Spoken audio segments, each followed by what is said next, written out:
Nepal marks Martyrs' Day on honoring those who sacrificed their lives to usher in democracy with nationwide tributes. Dang ramps up preparations amid concerns over the Nipah virus outbreak in neighboring India. Isolation wards being set up at provincial hospital. Multi-layered security plan finalized for Nepal's March 5 polls. Nearly 11,000 polling stations classified security sensitive. Russia continues airstrikes on Ukraine. Attack comes a day after Trump claimed Moscow agreed to week-long pause. And SAF Under-19 Women's Championship to kick off from tomorrow. Host Nepal to lock horns with rival India in its opening match.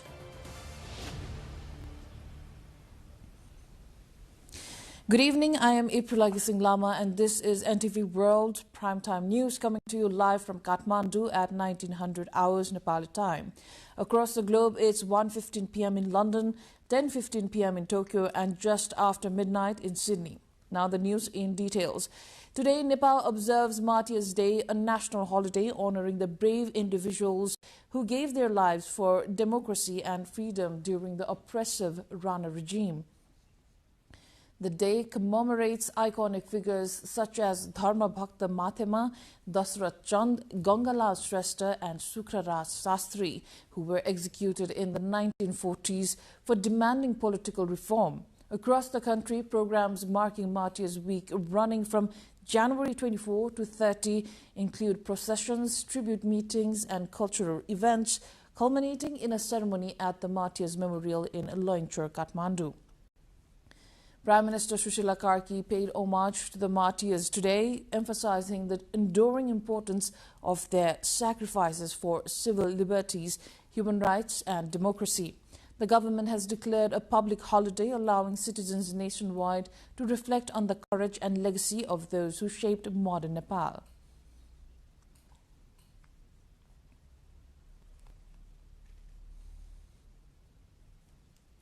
Now, authorities in Dang, a district in western Nepal near the Indian border, have ramped up preparations amid concerns over the Nipah virus outbreak in neighboring India.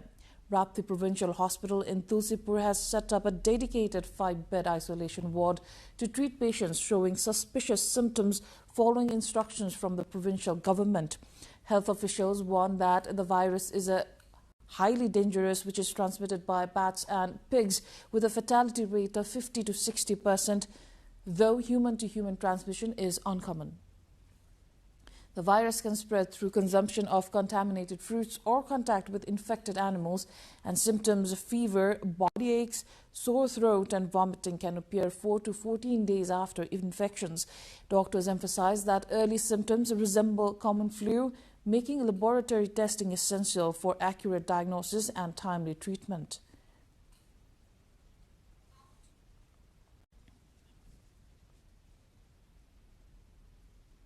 Nepal's President Ramchandra Paudel will make an official visit to Japan from February 1st to 4th to mark the 70th anniversary of diplomatic relations between the two countries. During the visit, President Paudel will meet Emperor Naruhito at the Imperial Palace and hold talks with Japanese Prime Minister Sanae Takaichi. President Paudel will also participate in a special reception hosted by the Japanese government and engage with the Japanese business community to strengthen bilateral ties. The visit includes a courtesy call from Japanese Minister of State for Foreign Affairs Iwao Hori and a reception organized by the Nepali Embassy in Tokyo. President Paudel will be accompanied by First Lady Sabita Paudel and senior government officials, underscoring the significance of this high-level diplomatic engagement. Nepal's government is stepping up security preparations to ensure a peaceful and fear-free general election scheduled for March 5, mobilizing around 150,000 security personnel across the country. A multi-layered security plan has been finalized with nearly 11,000 polling stations classified by security sensitivity and additional police, armed police and army personnel deployed to about 3,700 high-risk locations. The election environment remains complex as some political parties are participating in the polls while also demanding the restoration of the dissolved House of Representatives through legal channels.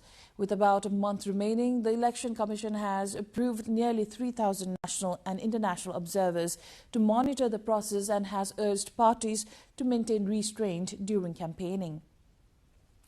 More than 3,400 candidates from 68 political parties and independent groups are contesting in the upcoming March 5 polls.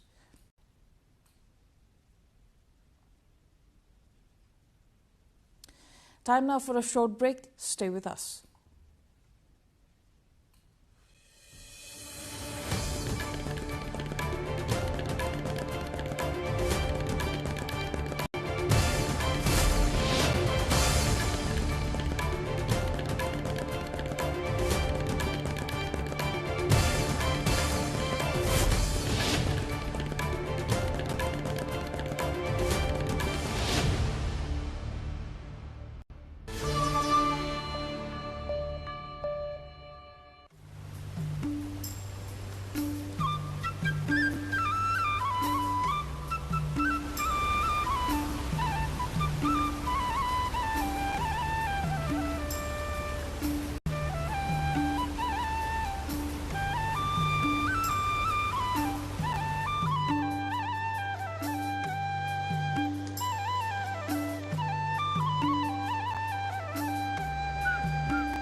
You're watching NTV World Primetime News. Welcome back.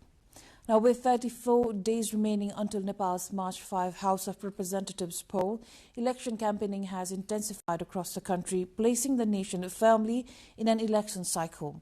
Political parties and candidates are actively reaching out to voters, though many have begun campaigning before releasing formal written manifestos. Voters, civil society members and public commentators are closely watching to see what policy agendas parties will present, particularly on issues such as corruption control, good governance and possible constitutional amendments. Civil society groups have also urged parties to prioritize practical agendas on education, healthcare, employment and youth opportunities to address public expectations.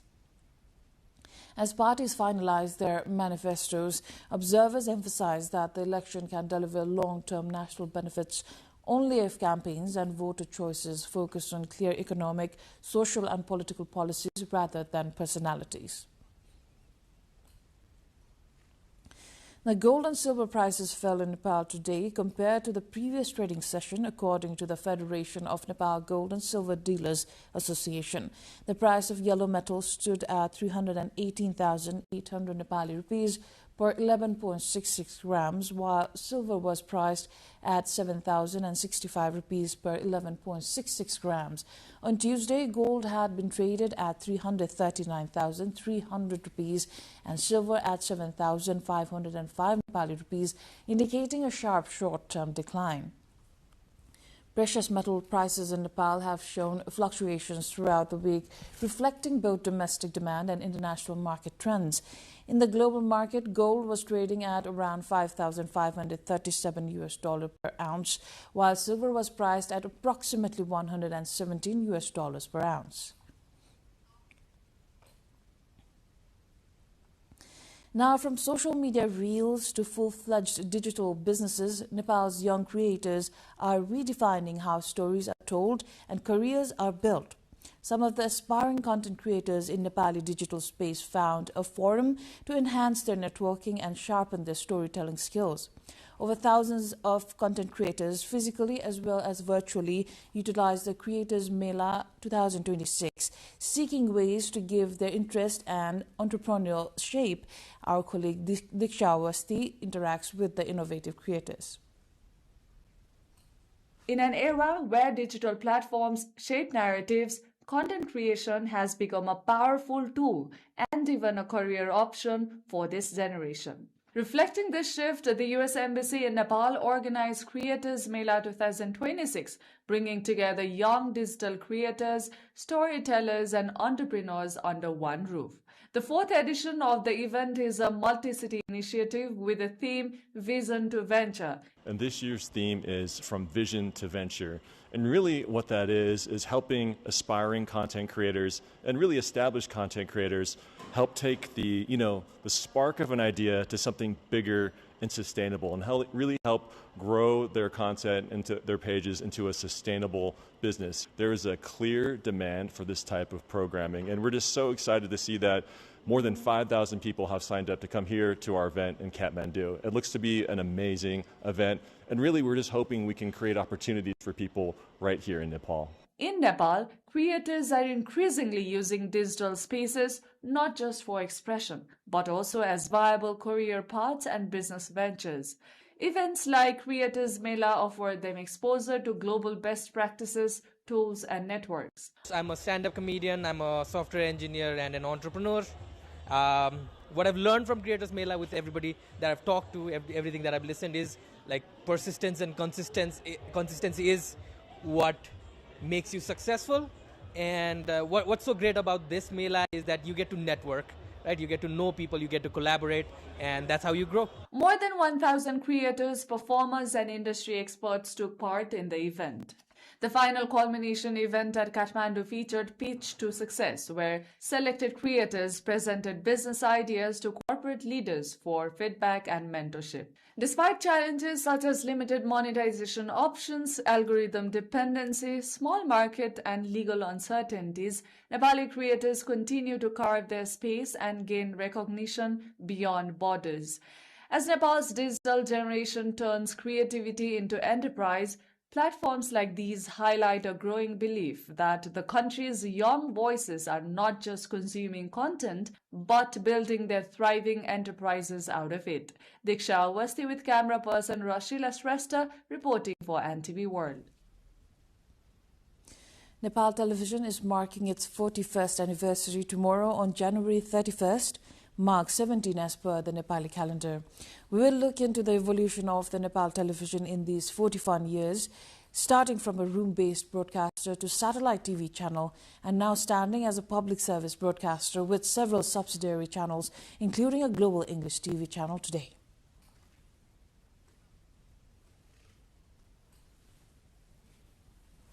And prosper a nation through the power of television. In 1986, the first signals of Nepal Television beamed on air as a milestone in Nepali broadcasting. Its mission was simple yet profound, to materialize the slogan of communication for development.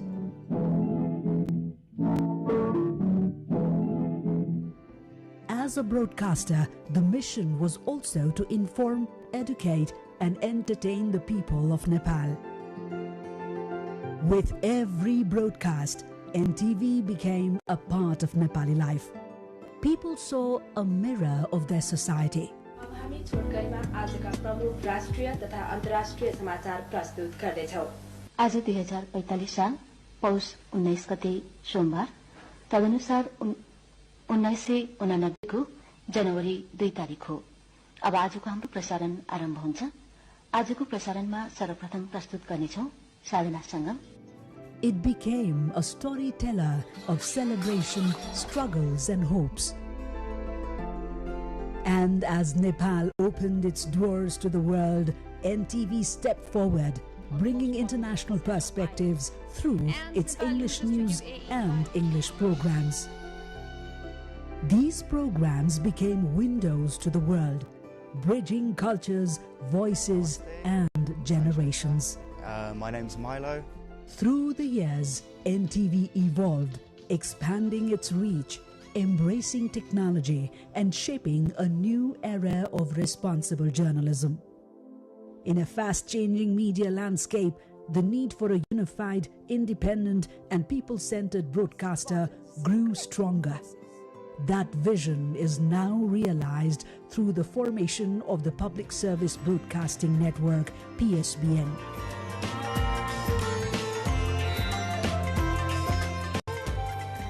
From a room-based project to global broadcasting now, the journey of Nepal Television continues, stronger, broader and ready for the world. International news up next after a short break.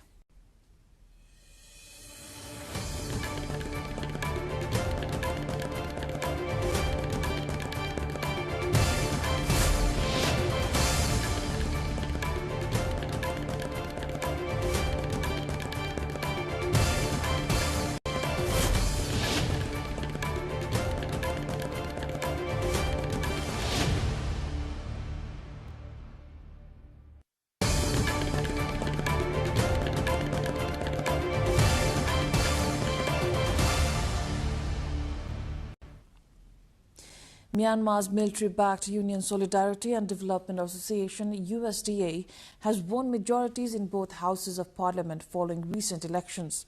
The party secured 232 seats in the 263-member lower house and 109 seats in the 157-member upper house, while the military retains constitutionally guaranteed control through 25% reserved seats in each chamber.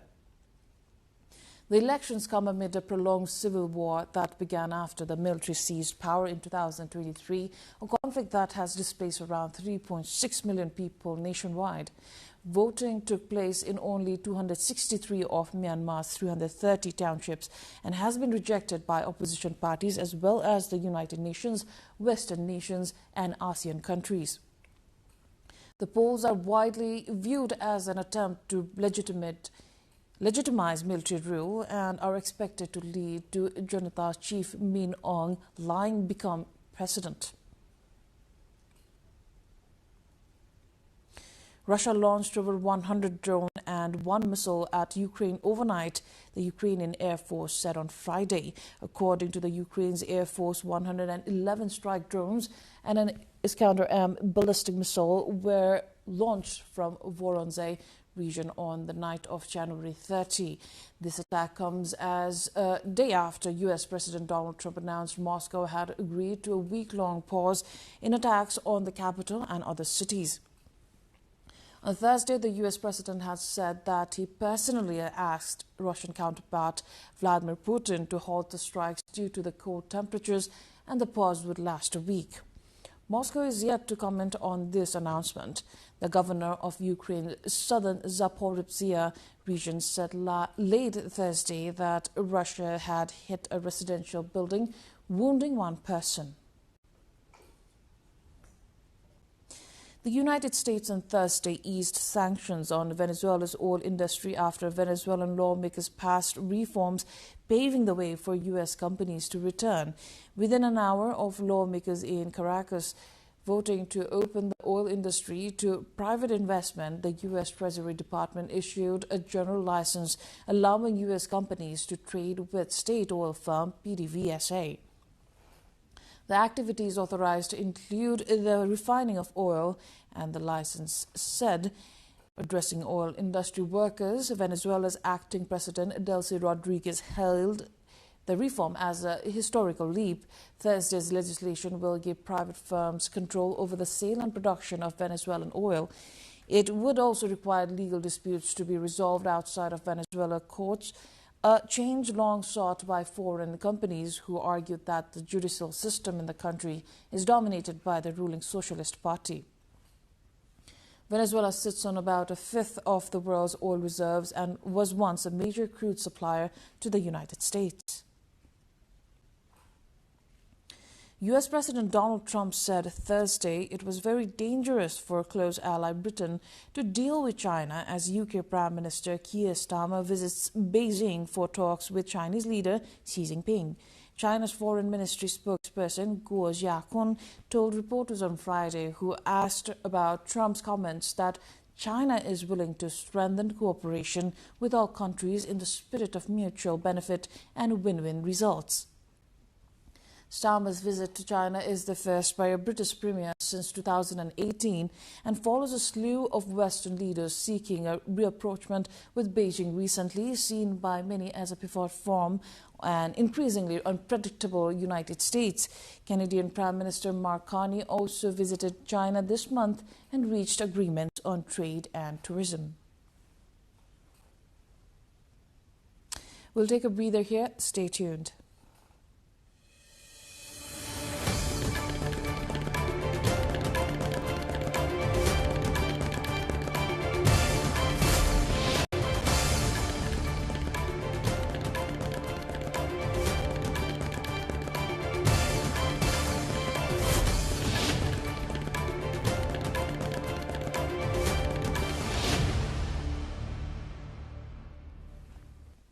Iran's top diplomat Abbas Araghchi landed in Istanbul on Friday for talks where Turkey was to offer help to mediate tensions with the United States, which has mooted a possible military strike.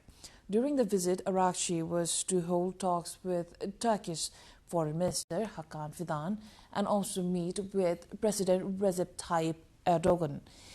Iran's foreign ministry said in a statement announcing his arrival. Friday's visit comes hours after U.S. President Donald Trump said he hoped to avoid military action against Iran, which has threatened to strike American bases and aircraft carriers in response to any attack. Turkey has repeatedly expressed its staunch opposition to military action and was to offer to mediate between Washington and Tehran in talks with Araghchi on Friday. It is also considering measures to reinforce security along its border should the dispute escalate. Alongside its diplomatic push, Ankara is assessing additional security precautions along its 500-kilometer frontier with Iran, a senior Turkish official told an international media. And moving on, the European Union has added Iran's Islamic Revolutionary Guard Corps IRGC to its terrorist list in response to Tehran's deadly crackdown on protesters in recent weeks. Though largely symbolic, the EU move has already drawn a warning from Tehran it would have destructive consequences. In place, and today ministers agreed to designate Iran Revolutionary Guard as a terrorist organization. This will put them on the same footing with Daesh, Hamas, Hezbollah, Al-Qaeda. Those who operate through terror must be treated as terrorists. The 27-nation bloc, meanwhile, also adopted visa bans and asset freezes on 21 state entities and Iranian officials, including the Interior Minister, Prosecutor General and regional IRGC commanders, over the repression. Iranian authorities acknowledged that thousands were killed during the protests, giving a toll of over 3,000 people, but say the majority were members of the security forces or bystanders killed by rioters. Rights groups say the toll is far higher, potentially in the tens of thousands, and note that protesters were killed by security forces, including the IRGC, directly firing on them. The IRGC is the ideological arm of Tehran's military and was created after the 1979 revolution to protect the clerical leadership. The Guards control or own companies across the Iranian economy, including major strategic sectors. Australia, Canada and the US have already classified the IRGC as a terror group, but it has not been proscribed in the UK. Now, 3 attackers used a pepper spray-like substance and stole suitcases containing 420 million yen, or about $2.7 million, from 5 people in Taito Ward on Thursday night, according to the Tokyo Metropolitan Police Department. Investigative sources say the victims said they were loading the money, which was to be sent to Hong Kong, into a car. Separately, a man with 190 million yen in cash was also attacked with pepper spray by a group of 3 men in the early hours of Friday morning at a parking garage at Tokyo's Haneda Airport. Police are investigating the possibility that the 2 incidents are connected, as pepper spray-like substances were used in both attacks.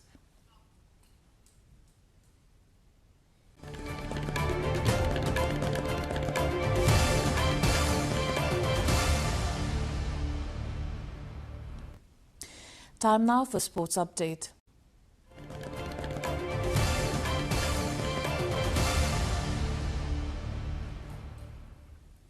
The South Asian Football Federation SAF Under-19 Women's Championship begins tomorrow in Pokhara, a major tourist city in western Nepal. Host Nepal will compete against former champions Bangladesh and India along with Bhutan in the tournament being held at Pokhara Stadium. The opening match on Saturday will see Bangladesh take on Bhutan at noon, followed by a highly anticipated clash between Nepal and regional rivals India at 3 p.m. local time. Speaking at a pre-match conference, team coaches and captains said all 4 sides are fully prepared, with Nepal aiming to capitalize on home support. tournament organizers confirmed that all technical, security and logistical arrangements are in place, with the round-robin competition set to conclude with the final on February 7th. Bangladesh secured a dominant 90-run victory over Scotland in the Super 6 stage of the ICC Women's T20 World Cup Global Qualifiers at the Tribhuvan University International Cricket Ground in Kathmandu. Already assured of qualification for the Women's T20 World Cup, Bangladesh posted the highest total of the tournament, scoring 191 runs in their allotted 20 overs. Captain Nigar Sultana led the innings with a half-century of 56 runs, supported by Sovana Mostari's 47 and Zoria Fardo's 22. In reply, Scotland struggled against disciplined bowling and were restricted to 101 runs for 9 minutes. Marufa Akhtar claimed 3 wickets, while Sona Akhtar picked up 2, sealing a comprehensive win for Bangladesh.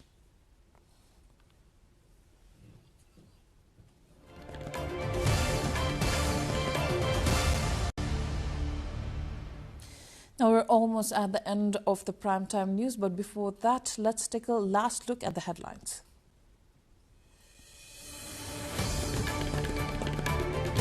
Nepal marks Martyrs' Day, honoring those who sacrificed their lives to usher in democracy with nationwide tributes. Dang ramps up preparations amid concerns over the Nipah virus outbreak in neighbouring India. Isolation wards being set up at provincial hospital. Multi-layered security plan finalized for Nepal's March 5 polls. Nearly 11,000 polling stations classified security sensitive. Russia continues airstrikes on Ukraine. Attack comes a day after Trump claimed Moscow agreed to week-long pause. And SAF Under-19 Women's Championship to kick off from tomorrow hosts Nepal to lock horns with rival India in the opening match.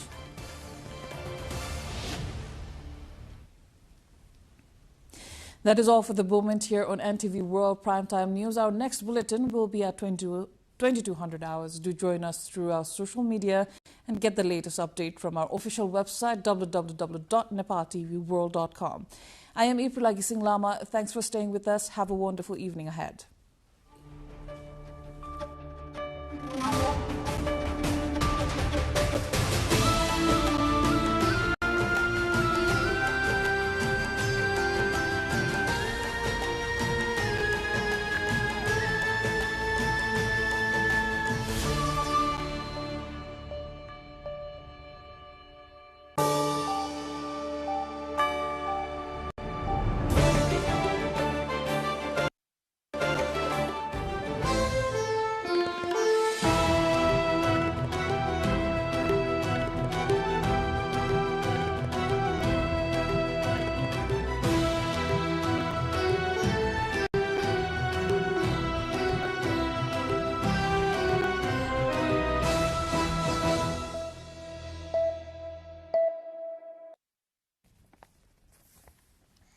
Welcome to the studios of NTV World in Kathmandu, Public Service Broadcasting PSB Nepal's new initiative to make Nepal more visible and audible to the global audience.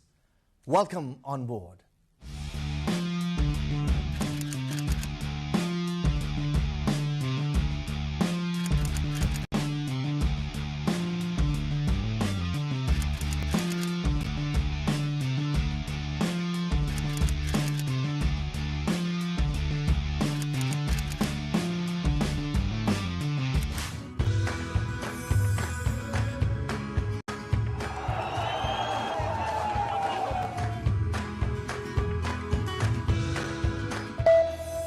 This is NTV World, facts that speak, insights that matter. Telling the stories of a changing planet. NTV World, Nepal's perspective to the world. Exploring the heartbeat of Nepali creativity. This is NTV World. The power of story shaped by technology. NTV World. Unearthing Nepal's hidden heritage. Discovering the timeless Nepal. Telling stories that endure across centuries. Where culture breathes, stories bloom. When the world moves, we make a sense of it. NTV World. Taste of Nepal. Every recipe, every flavor tells the story. Journalism in the digital age. Fast, focused, verified. Stories hold power. Stories reflecting life. Stories of the hinterlands. Reporting for NTV World. This is NTV World. Welcome to News Hour. This is NTV World. Welcome to Primetime News. One story at a time. Crossing borders, connecting voices, where Nepal meets the world in dialogue. This is NTV World, Nepal's perspective to the world. Voices that connect Nepal to the world, bringing perspective, region and relevance to every story. NTV World, Nepal's perspective to the world. Stand by. Mic is on. 3, 2, 1, cue. We are NTV World. What is the power of music that political narratives don't? The real music comes between the notes. It's the silence.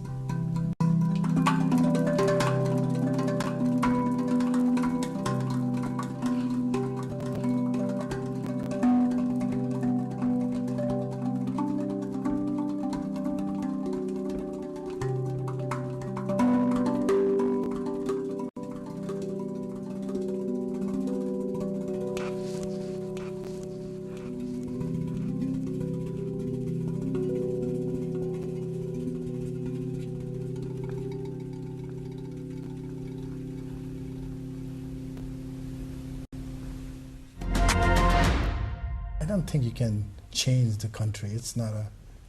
I think it's good to start with your own home, you know, your own room. Can you do some changes in your own room? So I'm working in my own room. Fixing your internet. So you can play the same note. For example, just give you a little bit of an example, Sivan, of this.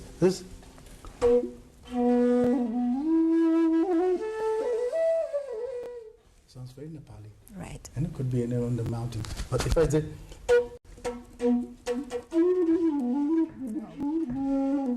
That's the signature of Manus Newana. Let's talk about the Grammy moment. What was it like? Oh my God. Well, you know, it was 2020. It was blessings. I've been very blessed to also to collaborate with some Westerner musicians.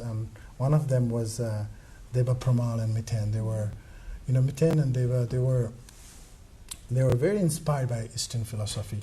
Also, actually, they were very inspired by Osho's world. And through that, they got to learn a lot about the mantras and the beauty of what our music can bring to the people. And I went to Los Angeles to be there with 10,000 people in the Staple Arena. It was amazing. I wore a Nepali dress and put instead of kukri, I put my bansuri. Wow. It was proudly. I felt like, oh great, thank you.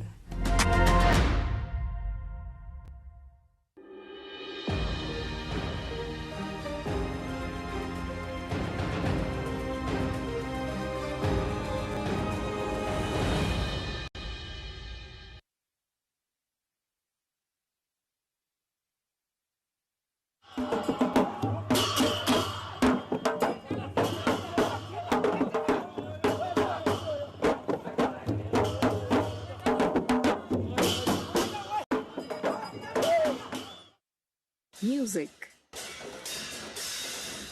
dance, food, art and devotion are the lifeblood of Mewar culture, an ancient civilization rooted in the Kathmandu Valley of Nepal.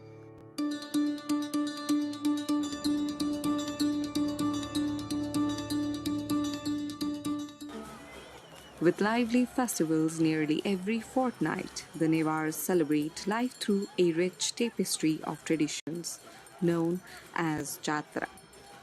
deeply intertwined with the rhythms of agriculture.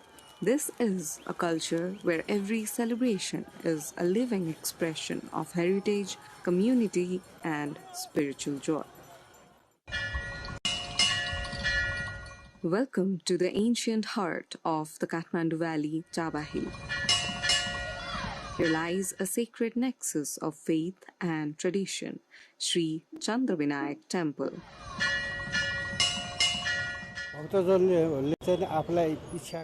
The wishes of the devotees, for instance, moving abroad, or the most important is to get rid of want and allergies. And if we lose something, then we offer a kisli, an ancient small bowl made of clay in which we put rice and a supari with a coin.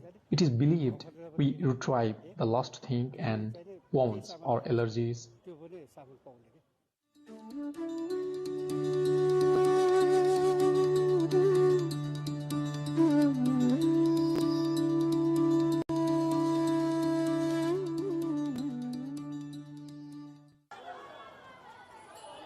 This location is not just a place of worship, it is the stage for one of the region's most vibrant annual celebrations, Sri Chandravinayak and Sri Bhairavnath Jatra.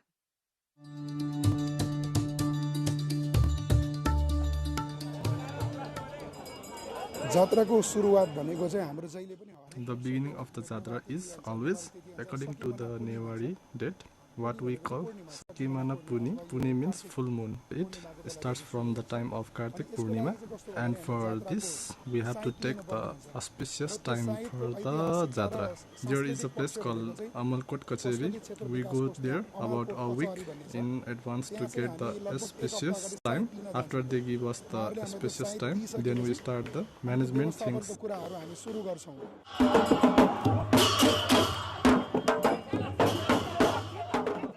This festival holds a significance at par with our grandest celebrations like Dasai and Tihar for the local residents of Chaba Hill.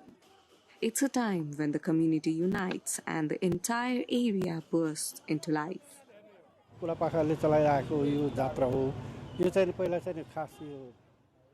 Old-aged people are the contributors for the contribution of this Jatra festival. In early days, it was done during days, and the deities were kept in a basket from the sources. Now, we use chario because to local resident people like us, this festival is like Dasai and Tihar. Those are the greatest festival for Nepalis. Another reason is that a lot of people worship Lord Ganesh. The importance of the four Lord Ganesh is advertised. That is why there are lots of devotees visiting the temple. More than importance, it is the preservation of our culture and heritage that we are trying to do best.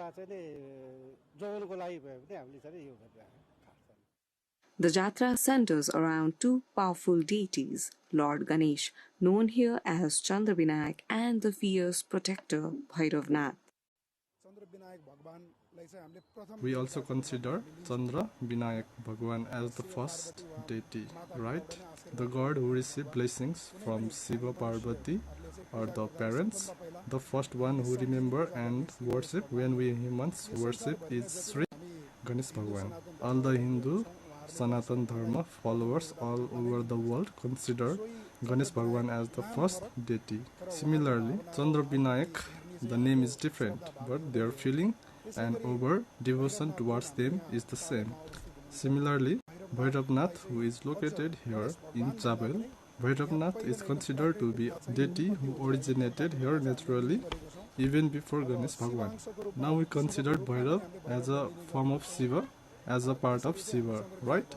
In this way, we consider Chandra Vinayak Bhagwan and Bhairavnath as the center of our faith.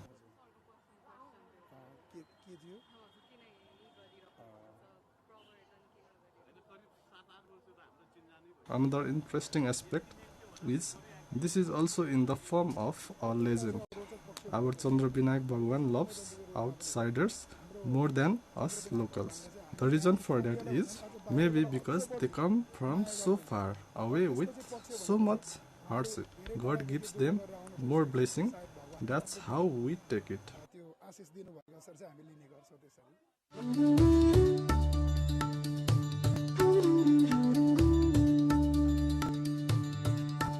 Historically, the architecture itself whispers tales of antiquity. The temple complex standing near the ancient Charumati Stupa showcases relics dating back to the literary period, as far back as the 5th to 6th centuries.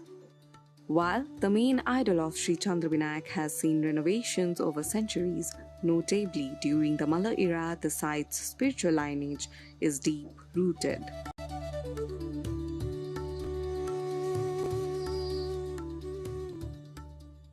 हाम्रो यो गणेशलाई चाहिँ चन्द्रविनायक 4 गणेश मध्ये एक गणेश भगवान हो। एक गणेश जस्तै चन्द्रविनायक, Suryabinayak, जलविनायक, Ashok Vinayak.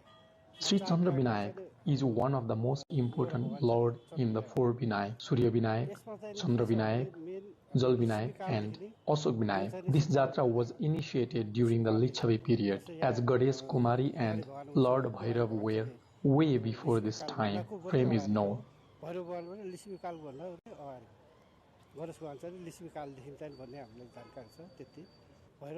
It is believed that Lord Bhairav is the protector and of the local residents of Chabel, and the prasad is said to cure diarrhea and cholera. The unique feature of this celebration is the dual focus. While the pillar of Bhairavnath was historically renowned, the divine presence of Lord Ganesh is equally honored. The festival marks the time when the forces unite, celebrated through grand processions and rituals that honor the valley's layered history, blending Hindu and ancient Buddhist iconography. Now we are busy with jobs and businesses. But the previous generation were all in agriculture, and this time, which falls in Kartik and Mangsir, is the time when it gets cold, or the time to harvest the crops and eat, the time to rest after being tired from harvesting the crop. So, on the first day of the Jatra, we offer the new crop, the various crops that have been harvested, such as wheat, soybeans, rice, lava, all these as halimali prasad to Ganesh Bhagwan. After offering that to God, then all our families relax, thinking that our agricultural work is done and we have a new feast. Thank the gods and have a palanquin procession and a feast. This is how we are moving forward in its main religious, social, all forms.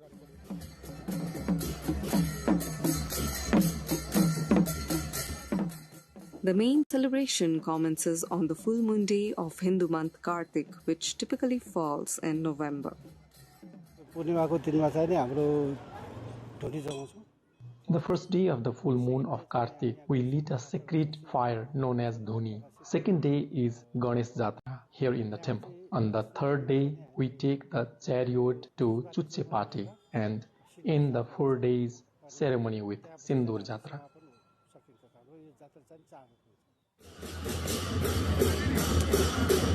The day begins with solemnity as a great sacred fire. The Dhuni is lit for the well-being of all people, a ritual known for devotees gathering together to warm themselves, believing it grants health benefits and religious merits. The climax is the Rath Yatra, the chariot procession. The chariots of Bhairavnath are elaborately decorated, and the image of Sri Chandravinayak is also brought out for worship.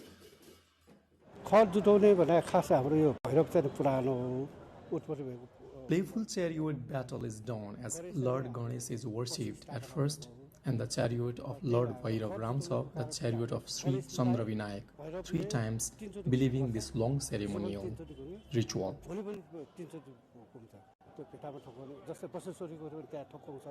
It is also believed that when the chariot strikes, that place is protected from the divine.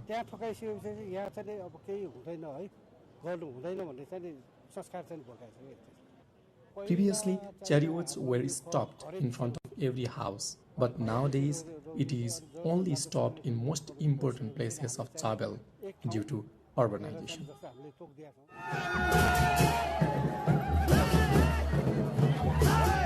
We see traditional mock rituals, like a playful struggle where Ganesh attempts to enter the main sanctum depicting ancient mythology played out in the streets. The deities are later bathed in the ancient Gangahiti, a water source just north of the temple, a ritual that can last late into the night. The atmosphere is one of joyous devotion and playful energy.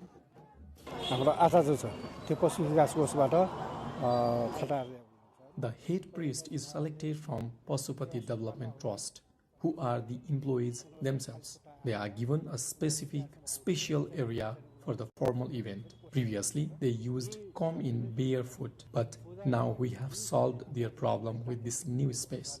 They use the traditional tantric ritual to worship the deities.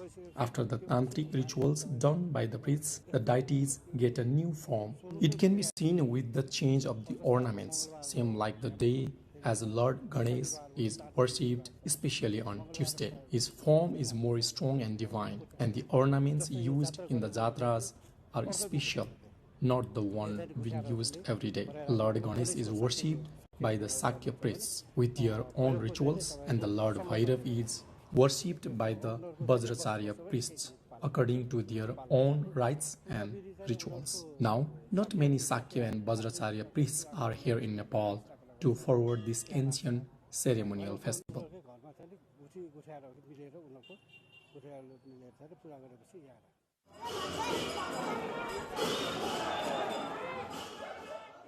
More than just religious rites, the Jatra is a powerful social binder. It is the time when relatives are invited as honored guests, transforming Chabahel into a hub of reunion and festivity.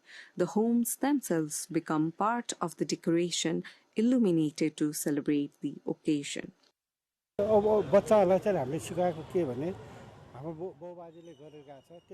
We are teaching our kids the same what we did learn from our earlier generation, and we have already started to train them. Now, our daughter and sons do not attend college just to take part in this heavenly festival. They are interested in their culture and promoting it with full confidence. That's why we are trying to teach them everything what we learn to keep our tradition and culture alive. Every year a new face is introduced so that they participate with full confidence and happiness with equality. Whoever is devoted and interested, they are welcomed and given priority here.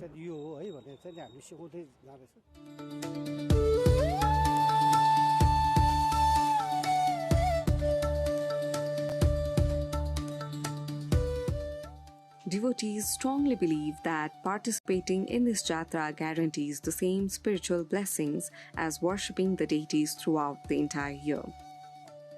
Consequently, the number of culture enthusiasts joins the thousands of pilgrims each year.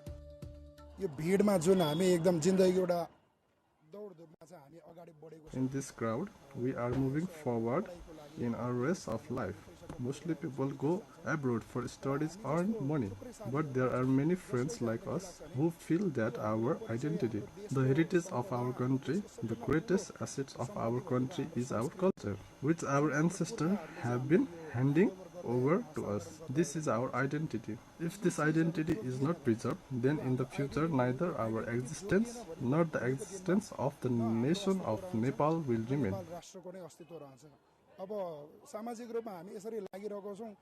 We are working hard, we are suffering, but we are devoted. God is helping us. That's why we don't have to go abroad. God is watching over us. We always have one thing, that our devotion to God is always awakened, and the work we do is also a devotion to God.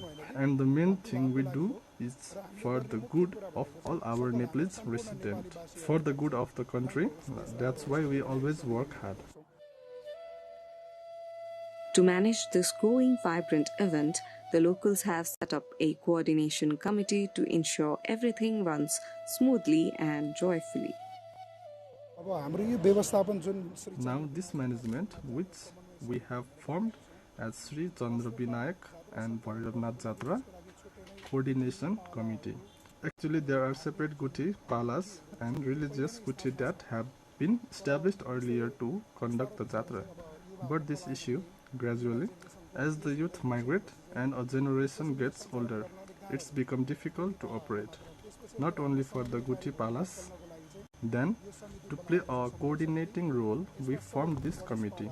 The coordination committee, it includes all the Ganesh Palace, Bhairav Palace, and the Guthi that carries Chhatra. There is a Guthi called Kha Guthi. There are many such Guthi. We have included all of them and formed a working committee and started organizing this program in this way. It has been more than 10 years now. After the coordination committee was established, we have upgraded with the process and the rituals of Jatra. After this Jatra ends, the Guyeswari Jatra is commenced with the Muktinath Baja Khala. It's been 6 years as we are getting funded by the Pasupati Development Trust.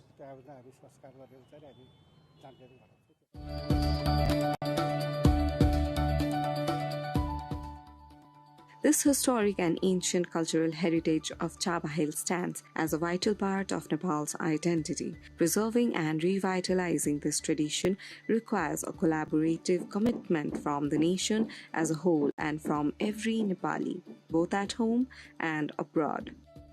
It's been 6 years as we are getting funded by the Pasupati Development Trust, increasing the fund by 10% every year.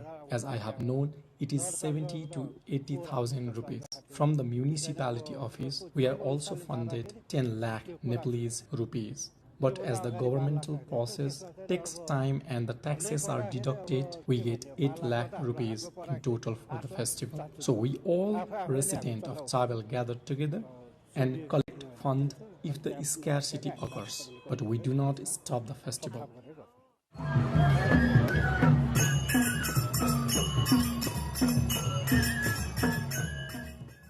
Active participation and support are essential to safeguard and promote these cultural celebrations that uphold our national heritage.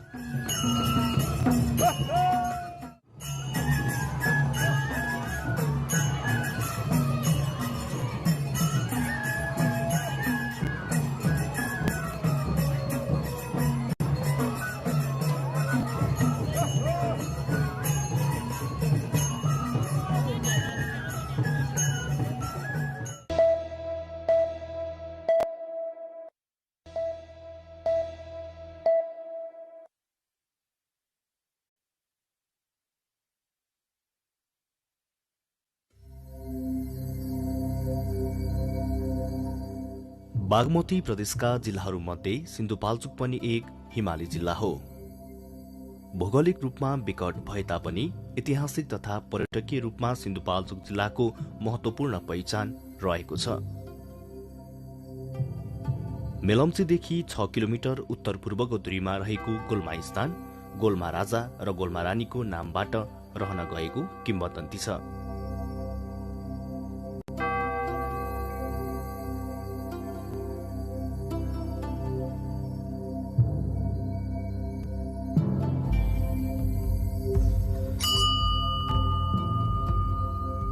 परापूर्वकालको ईटा, ढुङ्गेधारा, सुन बनाउने ढुङ्गा देख्दा जो कोहीलाई पनि वास्तविकताको अनुभूति हुन्छ।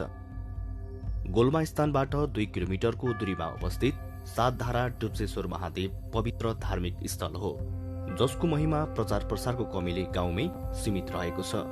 परापूर्वकालदेखि साधु सन्तहरूको तपोभूमि रहेको डुब्सेश्वर महादेवमा माघे संक्रान्तिको दिनमा झाँक्रीहरूले ढ्याङ्ग्रो जति ठटायो उति नै ढुङ्गाबाट पानीको धारा आउने सत्यता देख्दा जो कोही पनि अचम्मित हुन्छन्। यसैगरी लामाउडार सातधारा डुब्सेश्वर महादेवबाट 2 किलोमिटरको दूरीमा पर्दछ। प्राकृतिक छट्टाले सुन्दर मनोरम देखिने यस स्थान लामाहरूको लागि अत्यन्त महत्वपूर्ण रहेको छ।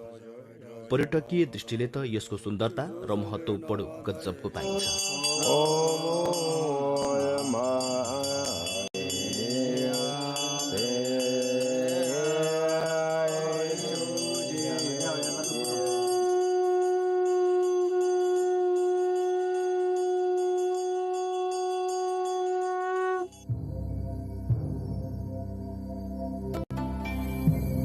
सिन्धुपाल्चोक जिल्लाकै विशाल खुलाचौर रहेको यो गुफा डाँडा पर्यटकलाई आनन्दित तुल्याउने एक प्रमुख स्थान हो, जहाँ सिन्धुपाल्चोक जिल्लाकै पहिलो विमानस्थल बनाउन सकिने सम्भावना रहेको छ। 77 वटै जिल्लाहरूको नाममा झण्डा गाडिएको यस ठाउँमा जिल्लाकै गौरवान्वित जलवायुको प्रतिमा रहेको छ।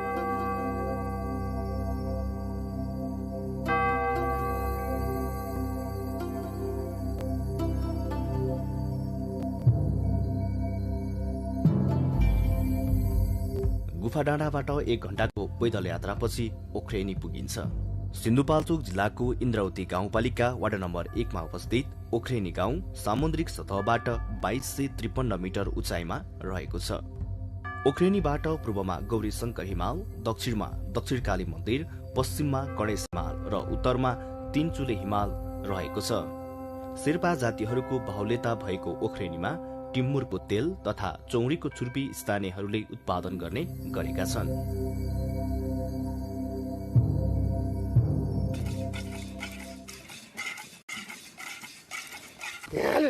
हलोको चलन अझै पनि देख्न सकिने सिन्धुपाल्चोक जिल्लाको पहाडको गर्भमा लुकेको अत्यन्त सुन्दर स्थान मध्ये ओख्रेनी एक हो। नेपालका पहाडी कुना कन्दराहरू आफ्नो सुन्दरता यसै गरी लुकाएर बसेका छन्।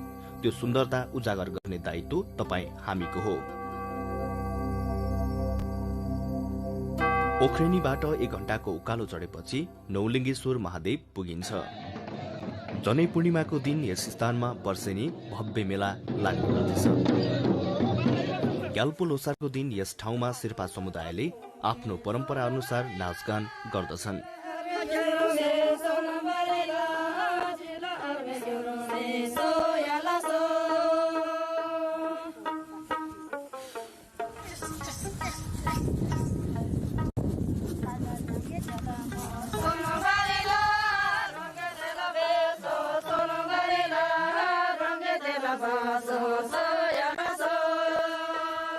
नौलिङ्गेश्वर महादेव छेउमा रहेको प्राकृतिक ढिकी भनेर चिनिने यस स्थान हेर्दा ढुङ्गा खस्न लागेको जस्तो देखिन्छ। हातले पनि हलाउन सकिने यस ढुङ्गा विश्वासै गर्न नसकिने गरी अडिएर बसेको छ। यो प्राकृतिक रूपमा बनेको ढिकीलाई हल्लाएमा मानसिक शान्ति तथा शारीरिक प्रफुल्लता बढ्ने जनविश्वास रहेको छ। हिमालको छेउमा अवस्थित सिन्धुपाल्चोक जिल्लाको उत्तरी भेगमा रहेको अति सुन्दर, आकर्षक, रमणीय र प्राकृतिक सौन्दर्यले भरिभराउ ओख्रेनी गाउँको छानामा रहेको प्राकृतिक ढिकी पर्यटकहरूको पर्खाइमा रहेको।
Namaste and welcome to this special dialogue program marking the 41st anniversary of your very own Nepal television.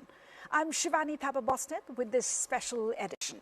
Today, in this digital age, voice is no longer scarce. Attention is. Everyone speaks, but fewer are heard, and even fewer still are trusted. For countries like Nepal, the question is no longer whether it has a voice, but how the voice is placed, protected, and projected in the global arena without losing its local flavor or local meaning. Tonight, in this special program, our Anniversary Day special, NTV World brings together three very, very important perspectives. We bring to you an academic insight, we bring to you a voice of global corporate communication expert and a frontline journalist, to whom we ask, what does credible global voice look like today and what should Nepal do differently? Allow me to welcome my guest to the show. Our first guest is Dr. Arun Gupta, a scholar as well as a film director whose work basically has been in reshaping South Asian narratives through research, writing and even filmmaking. Joined in by Ms. Ruchi Pandey, who's founder of Arita PR, whose work has been very, very pivotal and crucial in helping Nepali institutions communicate clearly, credibly and globally. And joining us live via WhatsApp is Ms. Namrata Sharma, who's a senior journalist, also an observer of geopolitics, governance and the media regulations. Welcome to all our guests to the studios of Nepal Television. Thank you so much. Thank you so much for sparing your very valuable time. So the discussion today is all about making relevance in the global shifting media scape. And let's dive into the conversation, and let's begin with the soul of this conversation for which we are here, the necessity of a global voice. Let me turn to Dr. Gupta first. Dr. Gupta, in this age of technology and social media, the global public sphere is certainly shifting. The digital age is really taking over the usual spheres that we enjoyed as public spheres, right? So in a world where everyone has a voice, who gets heard and whose knowledge is sidelined? I'm basically a theorist. I conceptualize things. I don't only focus on facts, but I explain them. I engage into kind of configuration of explanations, analysis. So I always say that there are multiple things which have happened in Nepal. For instance, this 2006-8 Maoist insurgency, Genji revolutions, and many such incidents which have not been heard very prominently in global platform. One particular lack about how do we speak is not only explaining the events of what happened during insurgencies, during uprisings. Let me give you one more example. Sometimes many scholars, liberal scholars say that in Nepal or in Pakistan or in Bangladesh, there are revolutions and uprisings for democratic purpose, but they have not been theorized. If you do not theorize it, you cannot globalize it. So when you want your ideas and events to be heard in a global platform, you need to conceptualize them and explain them, analyze them, and then put in global platform. Because whether it is a matter of art and literature, whether it is matter of events happening in Nepal, you have to put them into a very solid theoretical plate. So where exactly have we failed in what you just said right now? Is it at the source, is it the media, or is it on the demand side? I have been writing about Nepali art and culture. I have been writing about goddess culture in Nepal. And instead of just narrating what are they, how I have theorized in my documentaries or in my books is that I have developed ideas of how goddess culture is not only superstition, but they are also matters of ecological, gender consciousness, epistemic awareness. So you tend to take events and facts and then explain them so that they have some kind of aesthetic or philosophical renderings. That's why I say that one of the professors from India, Professor Ashish Nandi, told me once visiting Nepal that Nepali politics, Maoist politics or non-Maoist politics, have participated in democratic process. It is one of the rare examples in global political scenario of last 50-60 years. But this particular process of Nepal or Nepali politics participating in democratic process has not been theorized. If you cannot theorize, Arun, he told me, you cannot globalize. That's why whatever is happening, like historians in Nepal, I distinguish between historians and sociologists and anthropologists. Sociologists and anthropologists, they are very analytical, they are very dialectical, but historians, means arguably, historians are mainly more narrative. They don't tend to theorize. They are very chronological, they are very event oriented, but there are wonderful scholars in the field of sociology and anthropology and political discourse that they can analyze them, and once you analyze them, then it is heard through university discourses, it is heard through media discourses, so it gets into permanence, otherwise events disappear. Right. So, is there a risk of epistemic injustice, Dr. Gupta, when local knowledge is excluded from global discourse? Haitian revolution in the 18th century, in Haiti, Haitian revolution in the 18th century produced democratic ideals, not only abolishment of slavery. It discussed about what is equality, what is equity, what is reasoning, what is wisdom. And Europe, that was the local knowledge in Haiti. When we hear about Haiti nowadays, we think that Haiti is a location of gangsters. But that Haiti created such a wonderful democratic ideals that it translated or it communicated to European ideals of the 18th century age of science and reason. There was another Native American statesman, Kondiorong. Kondiorong was a Native American chief in Canada.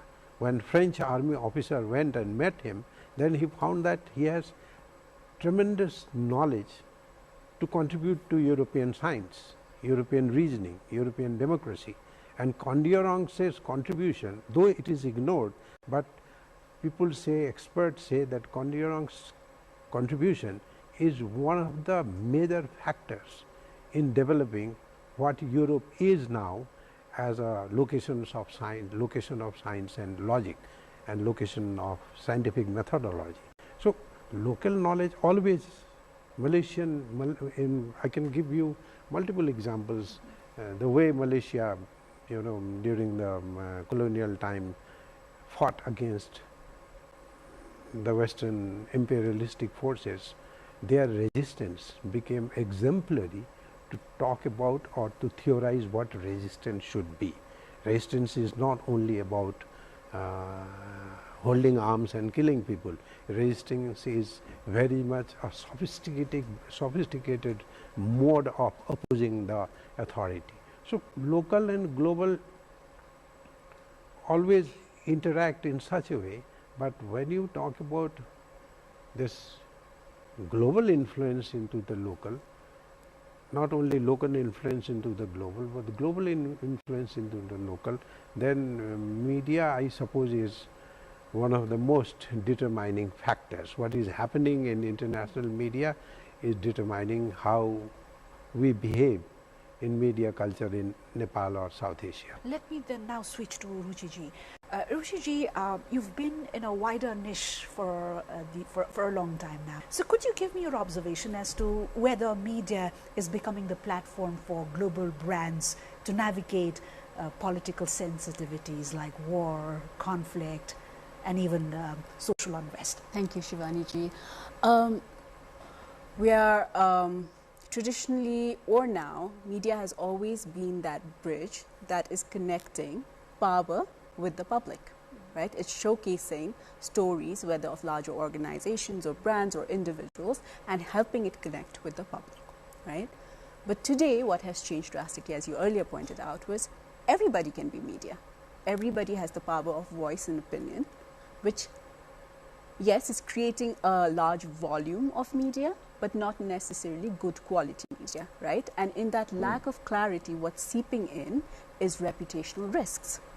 So now global brands, they don't really have an option to sit on the sidelines and say, when and if a political sensitive issue surfaces, I'm going to take a stance on it. They have to proactively have a crisis management plan in place. They need to be thinking preemptively about, if so and so happens, this is what I'm going to say. This person is going to be my spokesperson. If not, that will be perceived as silence, and silence no longer is a point of neutrality, right? It's considered sort of, by being silent, you're taking a stance. You're choosing not to participate. And the public is starting to hold people and brands much more accountable for choosing to stay silent. So to address your question about our global brands leveraging media, it's no longer just the traditional media where it used to be a couple of broadcast channels, a couple of digital or print channels, but now they have to be actively putting themselves out there.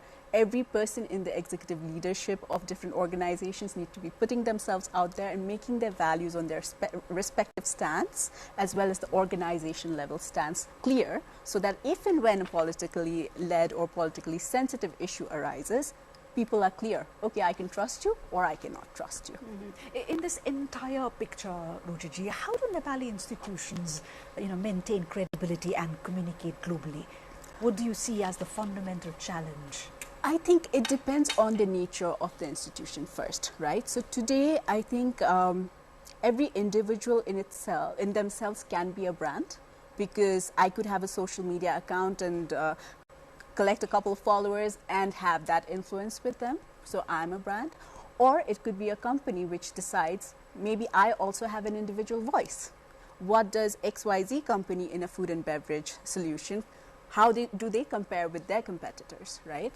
So depending on the size, depending on the sector, the most important thing that Nepali institutions can, and I see some traction here in terms of what they're doing, is choosing to be thought leaders in their areas of expertise, right? So if I'm a food and beverage company, I can go and talk about what it is like in terms of the whole supply chain in Nepal, and talk about that from the perspective of Nepal and say, this is how it's globally, but in Nepal, this is how it works. Same thing for if it's a business in the field of education, right? You start talking about why is the Nepali mindset when it comes to education and wanting to leave the country and go out and study somewhere else different from what it is in other markets. So it really depends on the institution, but I think when the leaders of the company are choosing to put themselves out there, as I mentioned earlier, through thought leadership, so whether they are writing bylines, whether they are going to LinkedIn and expressing their thoughts, others are saying something, they are not shy to opine on that. That is where we can start making slow but gradual shifts. Mm-hmm. Right here, could you also give me your observations on how effective were the Nepali media, during the COVID-19 and some regional crises that have emerged recently, to effectively tell their story across to the other side of the world? So first I want to preface this with whether it's Nepali media or global media. When something like COVID happens, there's fear, right? So any audience is not looking for just information. Everybody's giving information. What they're looking for is accurate information. So the onus now on the media is not just to share information, but share and verified information, right? So as we can all recall, there was a lot of noise in the social media channels then about should I get vaccines or not? This is even before the vaccines came out. Medical cures, like do this, drink this, and you'll be all fine with COVID, right? So during that, when the Nepali media paired with the doctors and said, this is reality, right? When they chose to go multilingual and went to specific local sectors and said, this is how it needs to be done. This is the risks. This is the challenge. So now they're not just sharing information, but putting it in the context of those hyper-local markets. That was a win.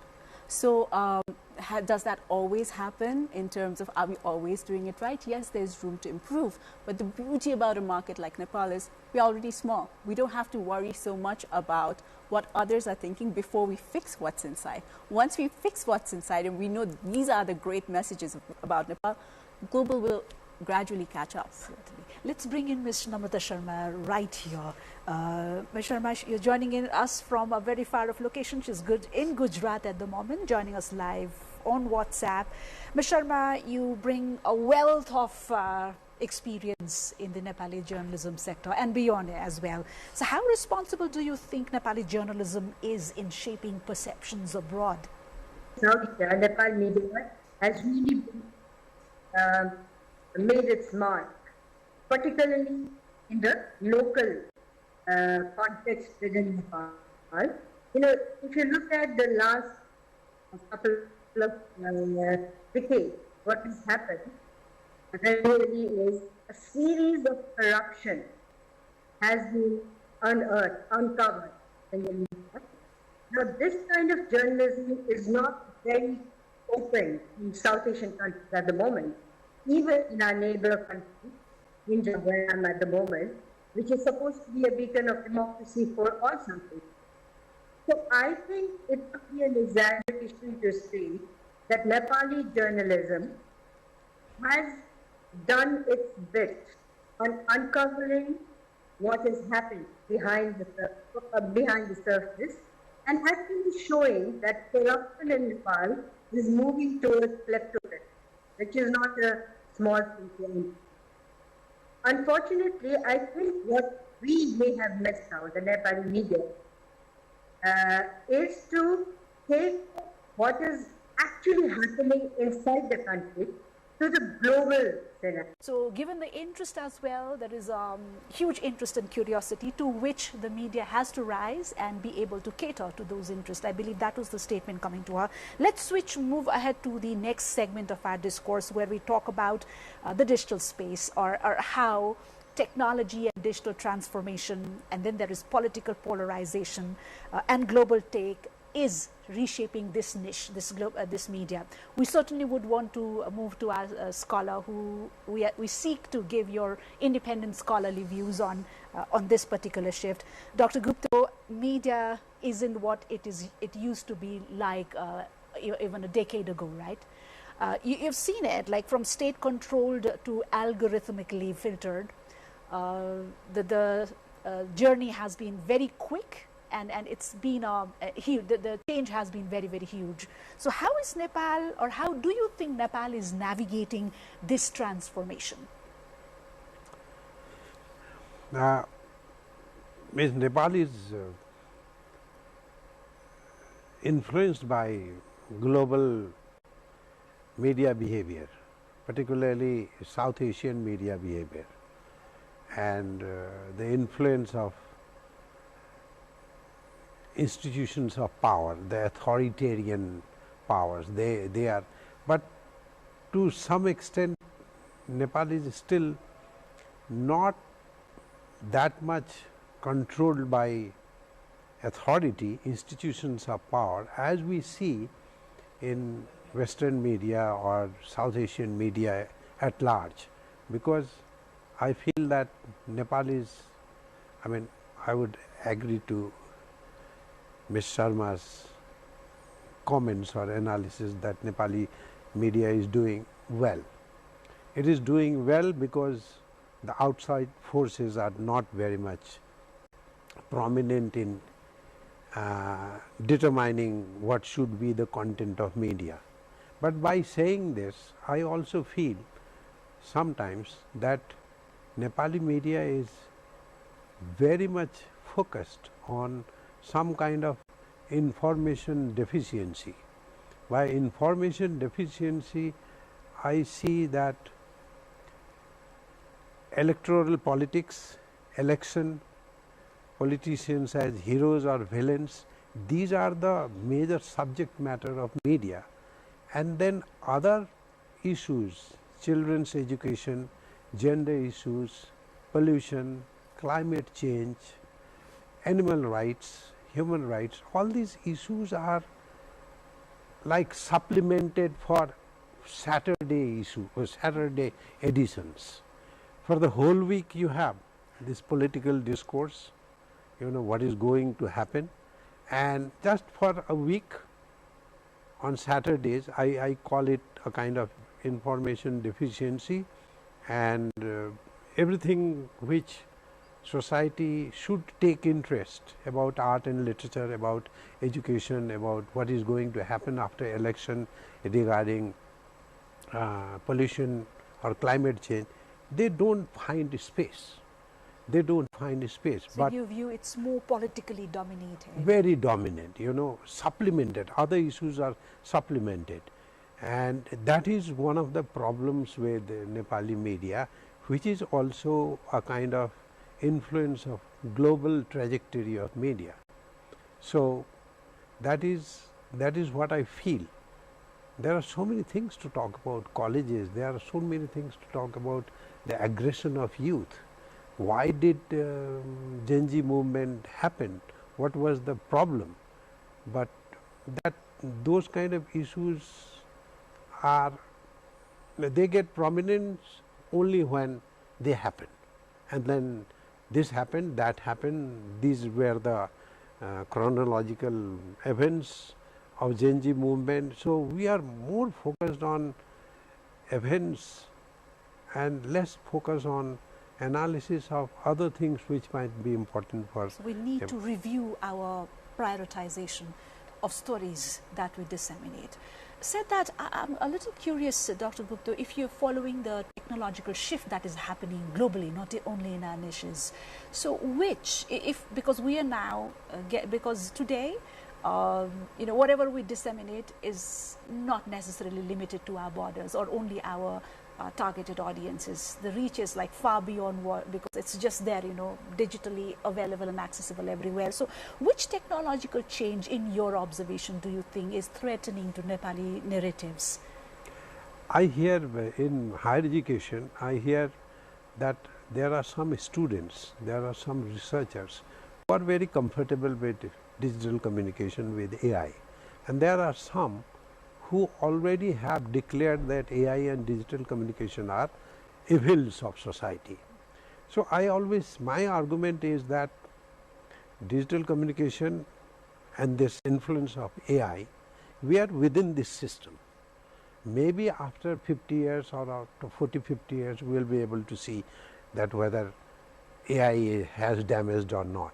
Since we are within the system, we must participate with AI and digital communication, technological communication, digital humanities. We must participate because we do not know whether they are good or bad. Like if you take example of Galileo, when Galileo produced his ideas, then there were people who said no, it is a demonic thing, and some said that no, it is challenging religious ideas. So after maybe 200 years, we came to know that Galileo did a wonderful thing. So why we are in a hurry to avoid these modes of highly technological modes of communication?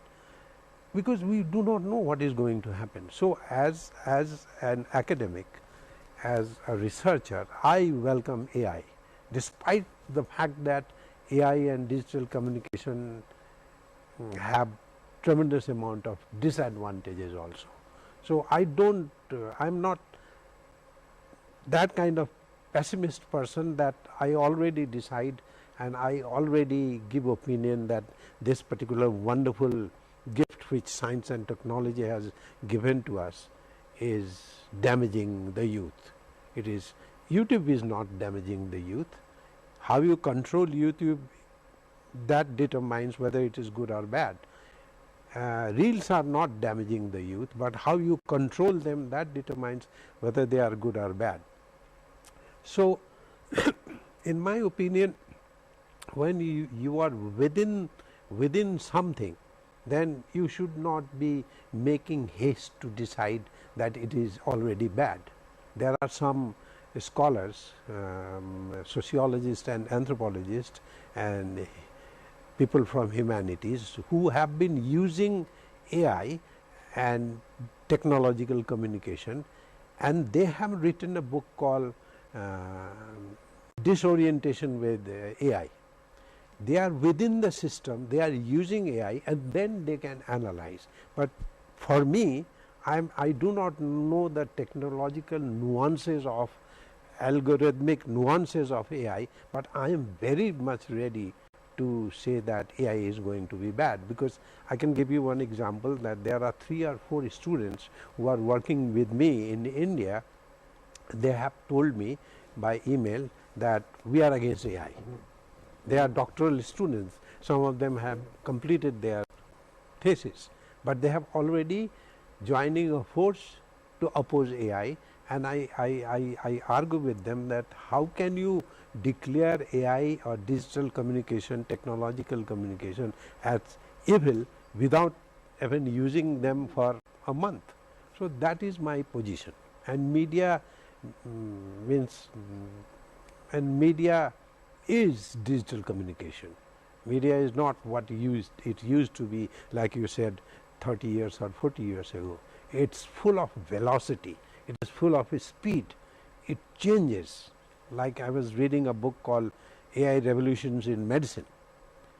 Within 3 months, that book forwarded by OpenAI's CEO Altman, that book became old within 3 or 4 months.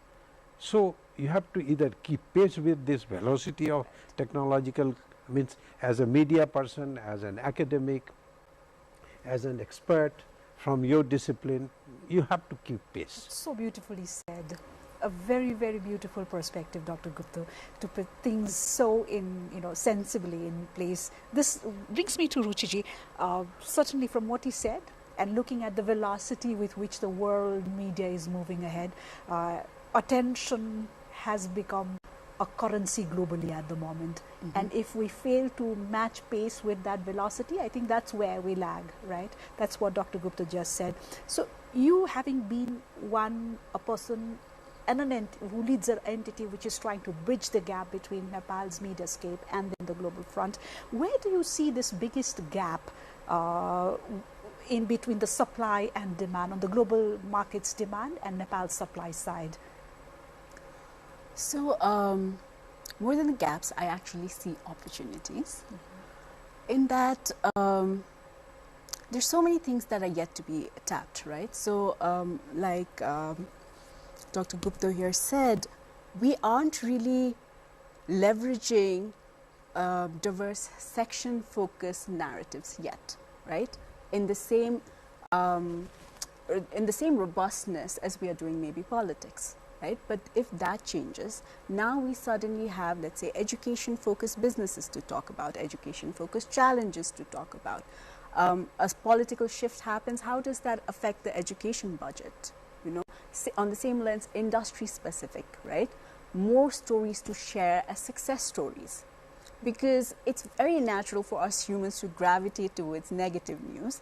And funnily, all of the headlines it's all about brutal things happening, most damaging expressions, right? It's all negativity, and we are drawn towards that. But when we start sharing the success stories, Nepal actually has so many success stories that could be catering to different parts of the global audience. So when Ms. Sharma was earlier talking about the curiosity around Nepal all of a sudden, if we were to capitalize on it, I would look at it almost like, who is the audience? It's not just one segment. So there are tourists who are looking to come to Nepal. What are the kind of stories that would be attractive to them? There are investors that we want to consider Nepal as a viable investment destination, right? There are people who are looking to come back, the diaspora. We don't want to scare them away. That's a brilliant opportunities here, right? So depending on the audience, we need to figure out what are the stories and narratives and talk more positive. Because we live in a world where going viral is so good, but I believe there's no good virus. There's good bacteria, but virus is only bad. So why are we so, attached to the virality of things, and we don't think about what is verifiable information, what is vital information that will bring about good socio-economic advancements in Nepal? And that is where I see a lot of opportunities. Let's streamline it based on the audience type and start to write or talk about things in the media channels that caters to these specific audience sets. Dr. Gupta, let me turn to you. Trust is another currency of today's world, right? In democracies under strain, do you think media literacy is a civic duty? Media, since it depends on digital communication and AI, media has also the risk of being, or not only risk, but media is a child. So if authoritarianism grooms them to communicate information for their interest, then media is done with. Like I cannot name those media institutions, but we can assume, we can understand what is going to happen, what has happened. I always think that the expectation from the media should be communicated in a reciprocality, like expectation of the readers, expectations of the audience. This is what media literacy is. It is not that what media or Nepal television is producing is media literacy, but literacy also is the burden of those who are receiving the news, those who are reading, those who are viewing. It's a kind of, a kind of combination of the two, the speaker and the listener, the addresser and the addressee. So I always feel that media has this ethical and moral responsibility. This is what I mean by media literacy. Ethical, there is a confusion between ethical and moral. The questions of ethics and questions of morality. Ethics is what is good for me, what is good for my country, what is good for my community.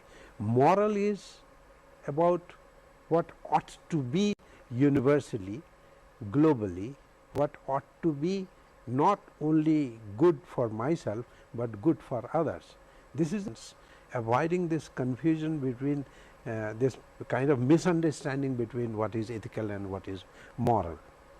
So it is very important to understand that ethical leads to moral, but if media is only ethical, which Nepali media I do not find that it is ethical, this is my honest analysis, that Nepali media is more moral than ethical. Many of the global media I see that they are very ethical. They are thinking about, they talk about liberalism, they talk about freedom, but they talk about their countries only. That is the ethical stand, what should be for me. So they sound very good, but they are very nationalistic, they are very parochial, they are very limited to one culture and one nation. But maybe this will end within 5 years. This particular moral dimension of Nepali media will end within 2 or 3 years. But I am taken aback, and I am also convinced that Nepali media is not yet full of sound and fury like global media is becoming or has become. That's certainly another discourse that we'll need to have if we should talk and stick to that discussion, Dr. Gupta. The very elements of the characters that Dr. Gupta just made, Ruchiji, is most often one of the fundamental characters of democracies under strain or volatile situations, right? But here we're talking about, taking us to the global front, and global audiences, as far as we know, they expect clarity and credibility, and most often they are quite impatient, right? So what role can media play? We're talking about Nepal now. What role can Nepali media play in shaping investor and consumer trust in volatile regions and during volatile times?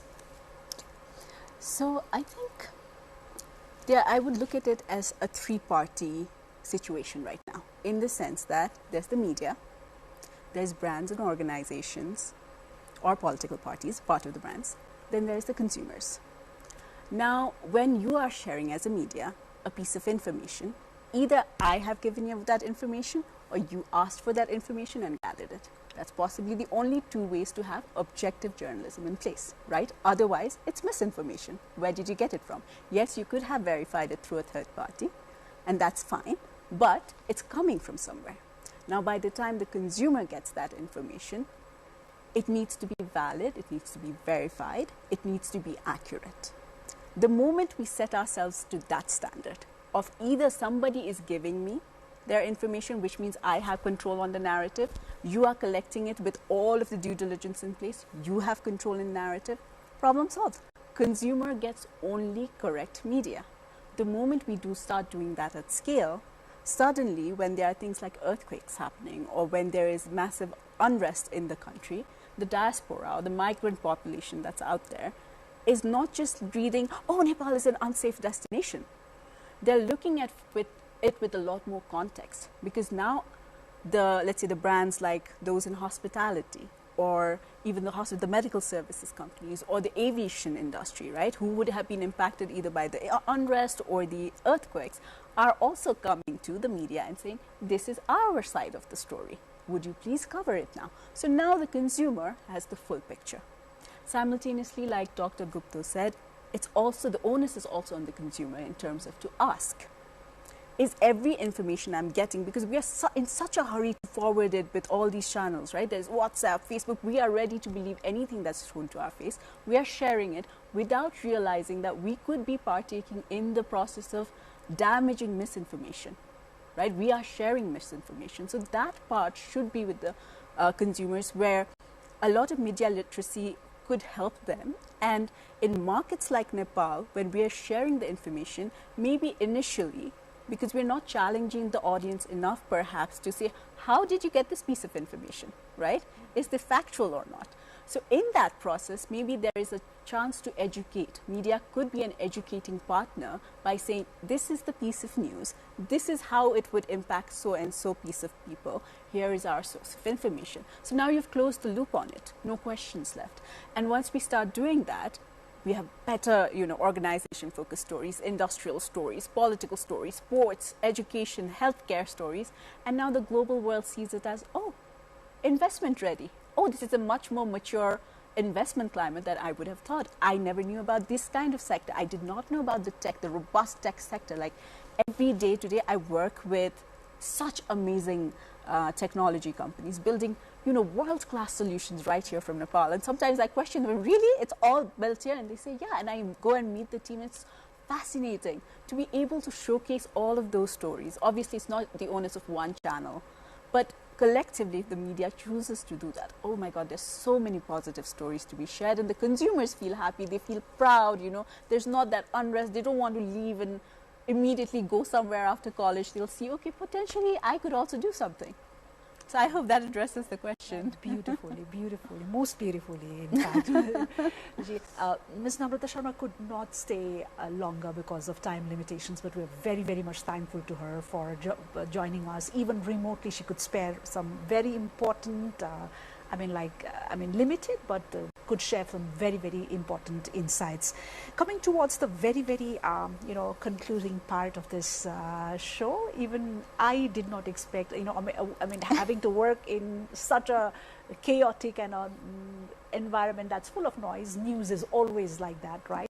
I was also not expecting so much optimism to ooze from this panel, but it's really good to know that the fraternity, the people around us feel the need for so many stories to be covered, and there's so much optimistic and beautiful stories that the world needs to know from Nepal, right?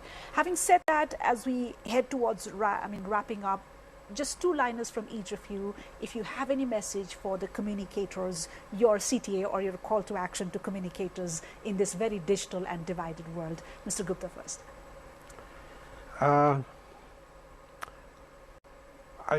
If I give a kind of a wrap-up comment, I always expect from two major locations which are going to determine and which have determined what society is going to be. One is university, another is media.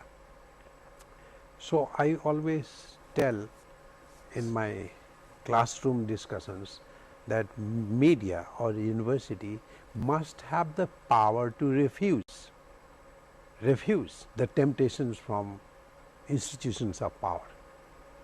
They have to refuse whatever temptations. Do I have a time for one very good anecdote, one short story? I mean, you can edit it, but one good story of refusal was, it's from a myth. That's why I use anecdotes. One day, god of alphabet, god of media, thought, Egyptian god of alphabet, god of communication, thought like Saraswati, came to the court of Egyptian king Thamus, and he declared that I have come here with a wonderful gift, a gift of communication. Then Thamus, the king, said, whether your gift is good or bad, I will decide who is going to receive it. Like children are good or bad, parents are not going to decide, but the neighbors decide. And the god was a little bit taken aback. He was threatened. Then he said, but still I am giving you tools of communication, wonderful tools of communication. And that will change the course of your history. You will be able to write, you will be able to communicate. Your culture is oral, now it will be written. So he was the primordial god of, in some sense, media. So then the king said, no, I refuse. It was a very tempting offer. They said, why do you refuse? I am giving you the tools of communication. I am giving you writing, alphabet. He said, no, writing will be the enemy of memory, so I refuse your gift. That power of refusal, that temptation, when the god comes and then gives some gift, the king has the power to refuse. That means that refusal always means, the way there are so many temptations from corporate agencies, from governments, from other powerful institutions, that media has to learn to refuse. This is what I want to always tell about powerful institutions like media. A very powerful statement that is. Oh, what a wonderful story. Right. Tiruchiji, your CTA. So I think I would center that around trust. And the earlier thought process that I shared was the urgency or the pull to be viral or be sensational and have that one moment in history often is done at the expense of trust, because you're doing it, it's quick, it's quick validation, but in the long run, when that trust erodes, what it's eroding or what it's being done at is at the cost of society, right? Because one bad headline or one good sensational headline, we don't know how it's affecting different parts of the society, different sectors, different industries, different workforces, different age demographics, right? So I would again go back to choose vitality or vital information or verifiable information over being viral. So I would probably say that's my call to action. We couldn't have ended it any better. Powerful statements from the both of you. Thank you so much for sparing your time. Thank you for having us. Yeah. Most importantly, for this very incisive conversation. And we hope we'll have time and room for many more of such very optimistic and energizing conversations in the days ahead. Thank you again. Thank you so much, Shivani ji. And thank you to the NTV. Thank you for inviting me. From what we read, Nepal's voice certainly exists. Rather, from what I read from our members in this very important panel, that there are so many beautiful and good stories about Nepal that the world needs to know. Just that, we need to gather a few things: ethics, projection, and of course accountability. Thank you so much for joining us in this very milestone conversation marking our 41st anniversary. Do stay tuned. Thank you for all the love and support that you've been showering us in our journey.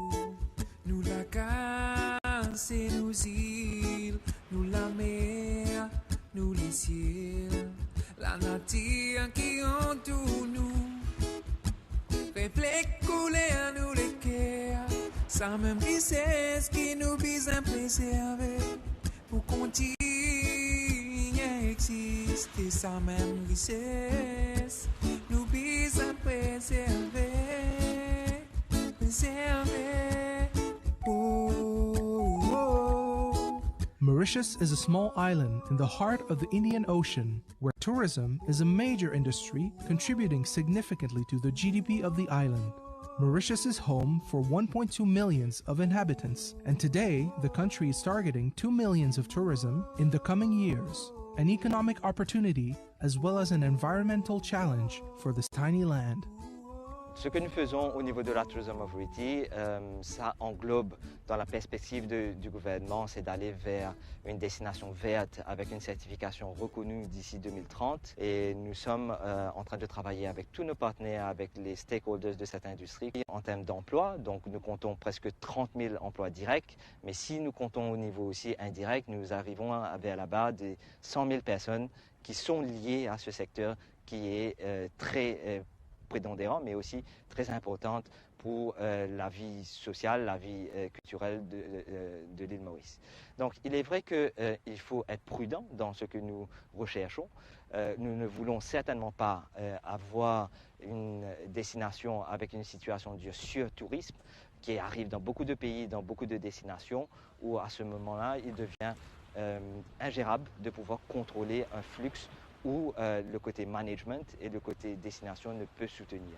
Donc tout ce qui se fait au niveau du développement, même au niveau du nombre de touristes, on peut avoir les normes très valorisants, 2 millions, 3 millions, 4 millions, mais est-ce que cela va apporter un plus pour la destination? Ce qu'il faut comprendre et ce que nous essayons de passer comme message, c'est que le tourisme doit faire du bien à la destination avant et non pas l'inverse. The hotel industry is a major player in the tourism sector, with more than 112 hotels around the island, amounting to more than 13,500 rooms. Thus, a sustainable tourism policy will shape the future of the industry. Pour nous, aujourd'hui, nous créons un mouvement qui s'appelle le Positive Impact. L'idée hier, tout a commencé, la bonne attitude, il vient le premier hôtel éco-engagé du groupe Attitude. Nous avons envie de positionner cet hôtel-là différemment. Pourquoi? Parce que nous sommes très conscients qu'aujourd'hui, si nous ne prenons pas en compte l'environnement, le tourisme pas pour venir de nos pays. Donc, pour tout le monde pour voyager, sortir en Europe, pour arriver à Maurice, et ensuite pour tout les déchets, les saletés, partout l'eau, la plage, dans la mer. Donc, nous avons décidé de mettre beaucoup de pledges en place, et le plus important pour nous, ça a été d'enlever tout ce qui est plastique à usage unique à la vue de nos clients. Par exemple, aujourd'hui, dans nos bandes la SAM, nous ne pas mettre du thé café d'ici parce qu'il vient dans un sachet plastique à usage unique. Nous venons avec un concept, une boutique en vrac, donc un bulk shop. Les clients rentrent dans le bulk shop, ils ont un petit pot en verre, qui sont capables de remplir de café, de thé, de d'ici. Et nous, en même temps, ce qu'il nous fait en parallèle, nous prenons dans sa pot-là, en bulk, nous avons un supplier. Toutes les chambres sont de gagner de l'eau à travers de l'eau chaude, à travers sa solar water panel. Nous offrons de la crème solaire à tous nos clients. Cette crème solaire, elle est fabriquée localement et avec des produits minéraux. Donc si vous servez la crème là ou dans l'océan, il n'est pas abîme le monde marin. Nous avons d'autres actions aussi qui nous font, par exemple dans nos bulk shops, nous avons un filet bleu qui nous donne aux clients. Nous encourageons de prendre ça, de t'attacher ça avec le maillot. Je récupère tous les déchets que je trouvais dans l'océan, ramène-les ici, et ici quand je ramène, qui nous fait, nous séparons. Donc ce qui est capable de recycler, nous avons les recycler, ce qui n'est pas capable d'être recyclé, nous montrons comment nous sommes capables de faire dans nos éco-ateliers, comment nous sommes capables de faire une décoration avec. Donc beaucoup de clients peuvent venir aujourd'hui parce que de plus en plus, surtout en Europe ou même aux États-Unis, en Australie, les pays commencent à prendre de plus en plus d'ampleur d'être éco-engagés. The hotel takes great pride in investing in a sustainable education and sensitization campaign to raise awareness and commitment from tourists as well as the local population. Donc, ce centre-là, c'est un centre qui est ouvert au public. Donc, nous accueillons aussi bien les enfants et aussi les clients de l'hôtel. Et donc, qui nous fait dans ce centre-là? Donc, c'est un centre éducatif et interactif. Et nous sensibilisons Bandimoun à l'environnement. Donc, nous sensibilisons pour protéger l'environnement marin et l'écosystème côtier également. Nous faisons une action concrète avec le client. Nous sensibilisons nos clients à la préservation de l'environnement. Qui action il y a à faire à ce niveau pour qu'après, quand il aussi retourne dans ce pays, il y a à continuer sa bonne action-là. On a quand même d'autres salés.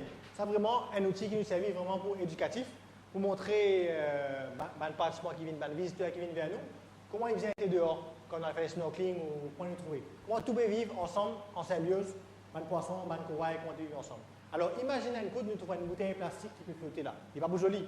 Alors c'est pour ça qu'il nous a vraiment, qui garde tout bien propre. Immerge un hydrophone en bas de l'eau. Un hydrophone, c'est quoi? C'est pour en fait enregistrer le chant des baleines. Donc ce sont les baleines à bosse principalement et ces baleines mâles qui chantaient pendant la période de reproduction pour qu'ils nous gagnent l'information sur les baleines à bosse, sur la reproduction.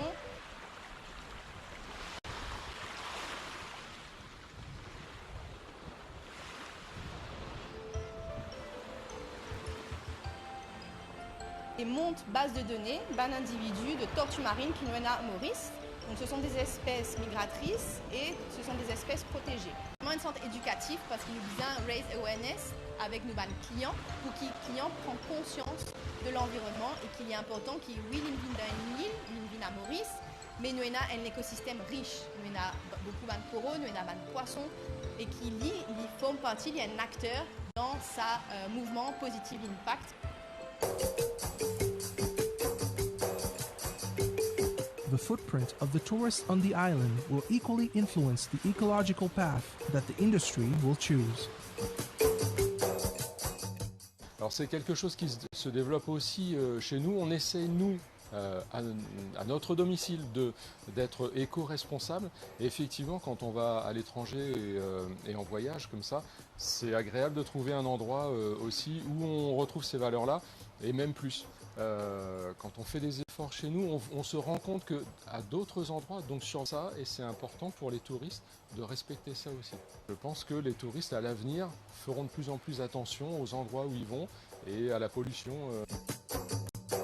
To improve the sustainable commitment of the tourism industry, the Tourism Authority in Mauritius has launched on a yearly basis a Sustainable Tourism Award, which highlights and encourages best sustainable practices in all sectors of the industry. Nous avons démarré le premier Sustainable Tourism Mauritius Awards qui récompense l'effort qui a été fait par ces opérateurs-là justement pour aller dans la direction du tourisme durable. Et je dois dire que ça a été un succès parce que l'année dernière, on a eu 115 participants, démontrer la volonté de presque la majorité des opérateurs touristiques mauriciens d'aller vers cet objectif de tourisme durable. Et je dois aussi préciser que le tourisme durable, ça ne concerne pas uniquement les opérateurs touristiques, ça concerne aussi la population. Mauritius is aiming to secure a sustainable tourism certification, which will confirm the island's commitment towards sustainability. The first step towards that certification starts in a small village in the south, Belle-Ombre. Nous voulons que la destination Maurice soit certifiée d'ici 2030, certifiée par la GSTC, la Global Sustainable Tourism Council. Alors, la région de Belle-Ombre nous sert comme cas pilote, donc pour faire cette certification de la destination. Et nous voulons apprendre de Belle-Ombre, de ce qu'ils sont en train de faire de bien. A sustainable approach in the tourism sector requires a sincere partnership between the various stakeholders, from the major players to the small villagers. Each one should work hand in hand to promote, engage, and also share the benefits derived from the industry. On reste dans le village Saint-Martin, Belle-Ombre, petit village côtier, pêcheur et laboureur. Actuellement, on a 5 hôtels et beaucoup de monde pour gagner du travail, surtout les jeunes. Et donc, les gens qui font des petits entrepreneurs, qui font ça. bien aide nous. En fait, les besoins win, habitants aussi besoin gagnants dans ces affaires-là. Moi, nous apporter à ces affaires-là, il y a un petit resto, un petit manger tropical, un petit manger PC. Oui, mais ça marche bien, ça marche bien. Today, the world is an island, and the sustainable tourism development of one region will, in the long run, share lights of sunshine to one and all. Nous la casse, nous îles, nous la mer, nous les ciels, la nature qui entoure nous, reflète couler à nous les cœurs, ça même richesse qui nous vise à préserver, pour continuer à exister, ça même richesse, nous vise à préserver, préserver. What is the power of music that political narratives don't? The real music comes between the notes. It's the silence.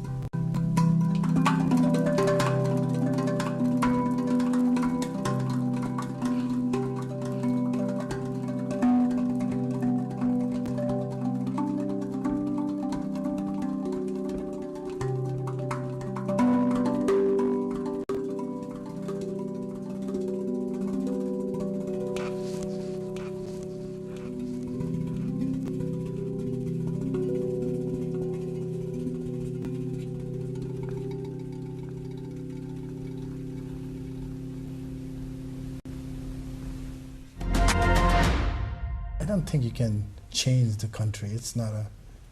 I think it's good to start with your own home. You know, your own room. Can you do some changes in your own room? So I'm working in my own room. Fixing your internet. So you can play the same note. For example, just give you a little bit of an example, Shivani, of this.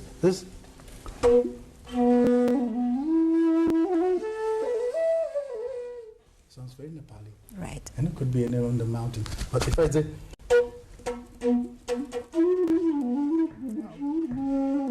That's the signature of Manus Newana. Let's talk about the Grammy moment. What was it like? Oh my God. Well, you know, it was 2020. It was blessings. I've been very blessed to also to collaborate with some Westerner musicians. One of them was Deba Pramal and Miten. They were, Miten and Deba, they were very inspired by Eastern philosophy. Also, actually, they were very inspired by Osho's world.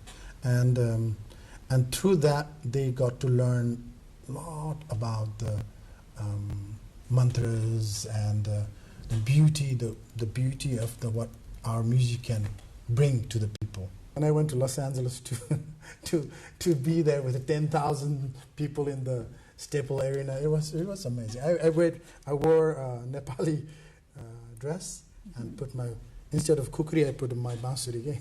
Wow. It was proudly. I felt like, oh, great, thank you.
This is The World This Week, your weekly roundup of the latest international events and updates. This is me, Bhavana Casey. In this edition, we bring you the stories making headlines across the globe, from high-stakes stand-up diplomatic exchanges, groundbreaking scientific discoveries to cultural milestones and extraordinary human feats. We indeed have all the key stories you need to know. Let's start with the escalating Iran-US stand-up that has gripped global attention. Tehran has signaled full readiness to defend itself as the United States positions a naval armada near Iranian waters amid President Donald Trump's ongoing threats of military action. Amid the heightened military alert, UN Chief Guterres and regional diplomats are calling for urgent dialogue to avoid a new conflict. Iranian authorities say they are ready to defend their country as the United States continues to threaten a military attack amid regional diplomatic efforts to avoid a new conflict. Iran's Foreign Minister Abbas Araghchi has reached Turkey to hold high-level talks amid latest developments in the region. The visit comes amid a flurry of high-level talks as regional leaders hope to convince the U.S. not to attack and the two sides to find some kind of compromise. But the U.S. Armada continues to position itself near Iran's waters, led by the USS Abraham Lincoln aircraft carrier. U.S. President Donald Trump, however, says he hopes to avoid military action against Iran, saying he plans to have further talks with Tehran on a possible nuclear deal. I have had, and I am planning on it, yeah. We have a lot of very big, very powerful ships sailing to Iran right now, and it would be great if we didn't have to use them. Two things. Number one, no nuclear, and number two, stop killing protesters. They're killing them by the thousands. Iran has emphasized its military strength in recent days, following on from numerous military exercises held since June 12's war, when a number of its senior military officials were killed and nuclear sites were attacked. As both sides continue to trade threats, UN Chief Antonio Guterres has expressed deep concern over escalating tensions, calling for urgent diplomacy to prevent a potential military confrontation. The Iranian army, meanwhile, has bolstered its capabilities with 1,000 new strategic drones, while the Islamic Revolutionary Guard Corps continues to highlight its ability to retaliate against US and Israeli targets if attacked. Iranian civilians express fear over the possibility of war, recalling recent protests and a nationwide communications blackout, and officials are taking steps to prepare civilian shelters and secure essential supplies in border provinces. Britain's Prime Minister Starmer described talks with Chinese leader Xi in Beijing as achieving significant progress on key issues. Starmer's visit comes as Britain faces a rift with its closest ally, the United States, following Trump's bid to seize Greenland and his brief threat of tariffs against Britain and other NATO allies. Trump, on the other side, criticized, saying it would be very dangerous for Britain to deal with China. British Prime Minister Keir Starmer's visit to China is the latest in a series of recent top-level visits made by Western leaders to Beijing. In just this month alone, Beijing has hosted Irish Prime Minister Michael Martin, Canadian Prime Minister Mark Carney, Finnish Prime Minister Petteri Orpo, with each visit ending a long gap in top-level engagement.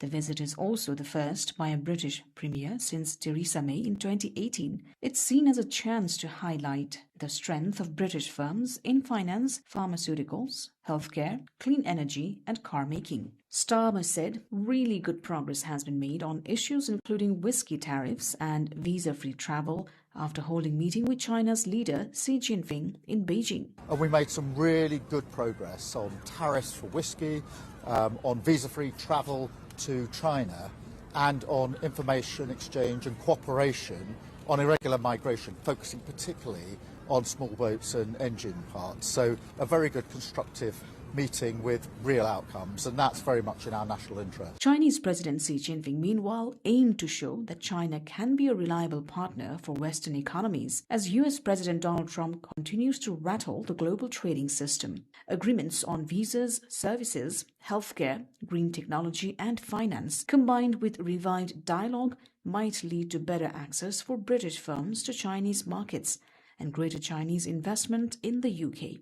The biggest commercial announcement came from AstraZeneca, which promised to invest $15 billion in China over the next 4 years to expand research and the manufacturing of medicines, the company's biggest investment in China to date. However, US President Donald Trump has criticized the UK's engagement with Beijing, warning it is very dangerous for Britain to pursue closer business ties with China and repeating similar rebukes aimed at other Western allies. Well, it's very dangerous for them to do that, and it's even more dangerous, I think, for Canada to get into business with China.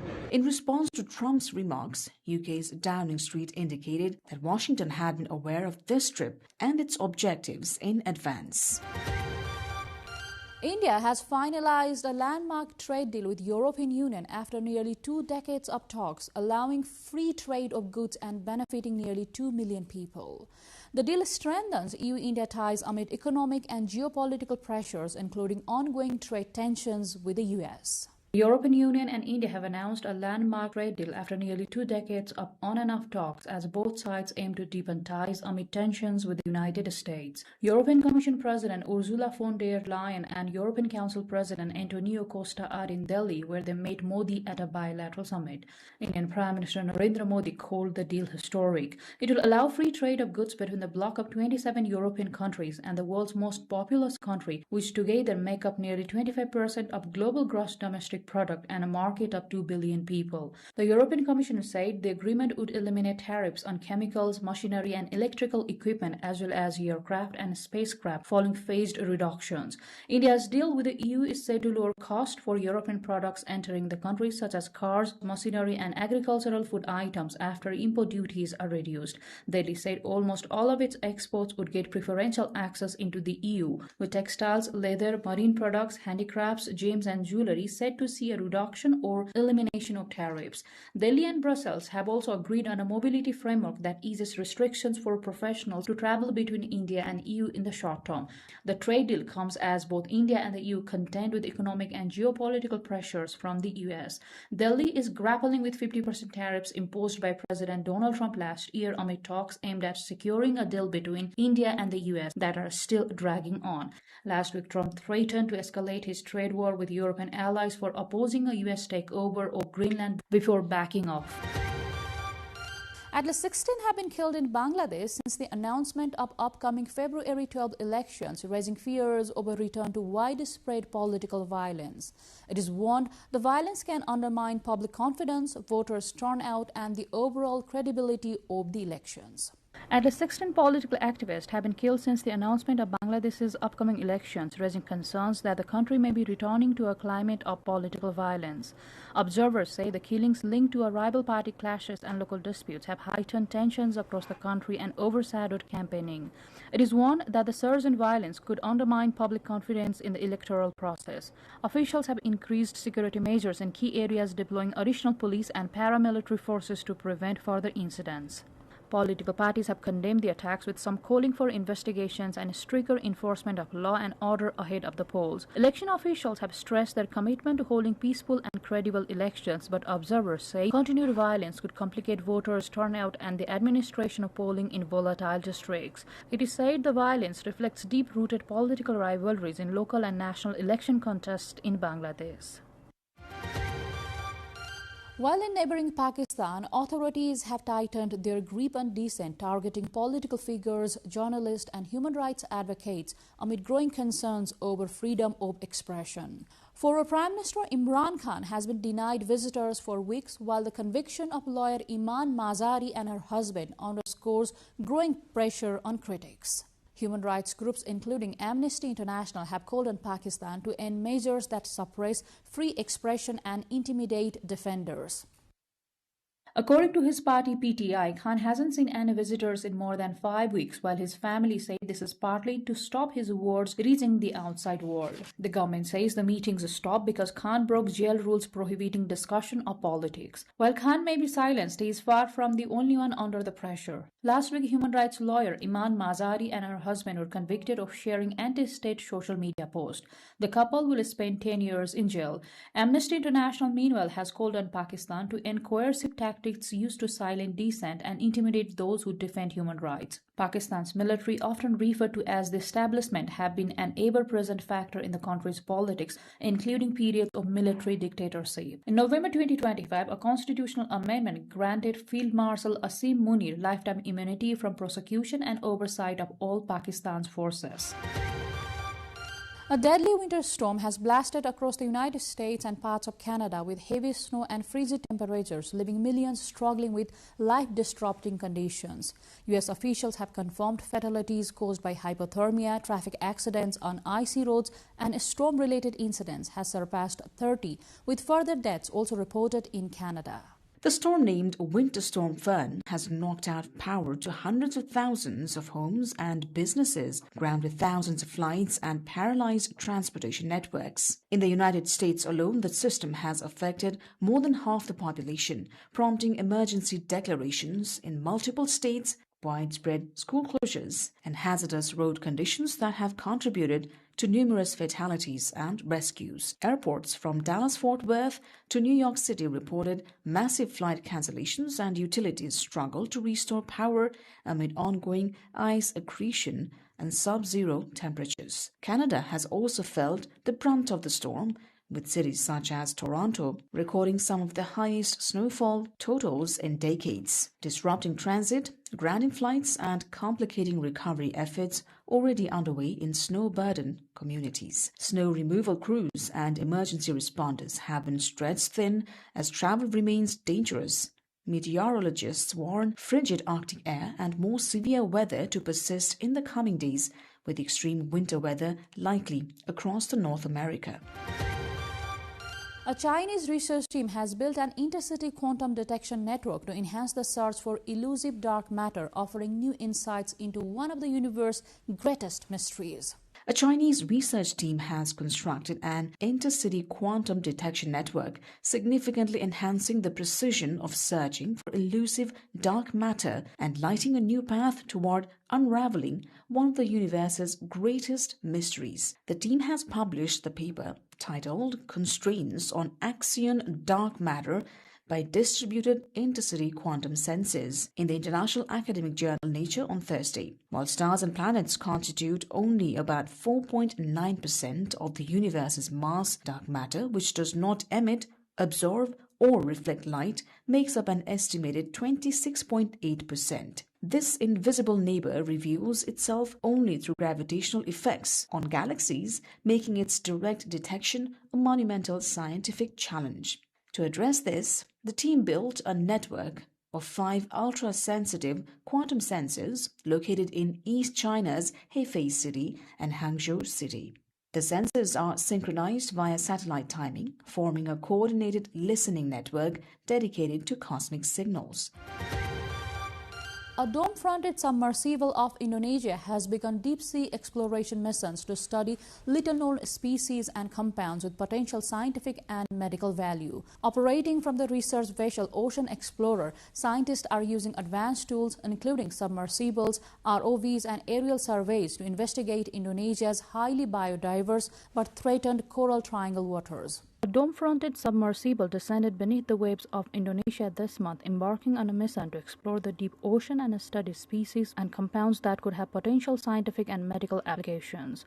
The submersible, capable of reaching depths of nearly 1,000 meters, is part of a broader effort to understand marine ecosystems that remain largely unexplored. The organization regularly brings scientists and researchers onto its flagship vessel, the Ocean Explorer, to study biodiversity, ocean health, and the impacts of pollution in remote marine environments. The Ocean Explorer is equipped with a host of scientific tools and infrastructure designed for deep-sea research. A helicopter aboard the vessel is used for aerial surveys to monitor surface conditions, while a remotely operated vehicle can descend to depths of up to 6,000 meters, far beyond the reach of conventional diving equipment. Indonesia's waters, part of Coral Triangle, are considered among the most biodiverse marine ecosystems in the world. Scientists aboard the Ocean Explorer noted that the region remains under threat from overfishing, habitat loss, and pollution, making expeditions like this critical for both scientific discovery and conservation efforts.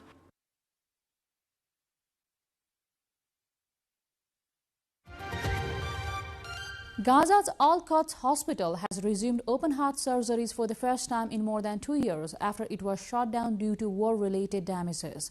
The milestone offers rare hope for patients needing advanced care, even as health officials warn the hospital system remains under severe strain and dependent on limited medical support.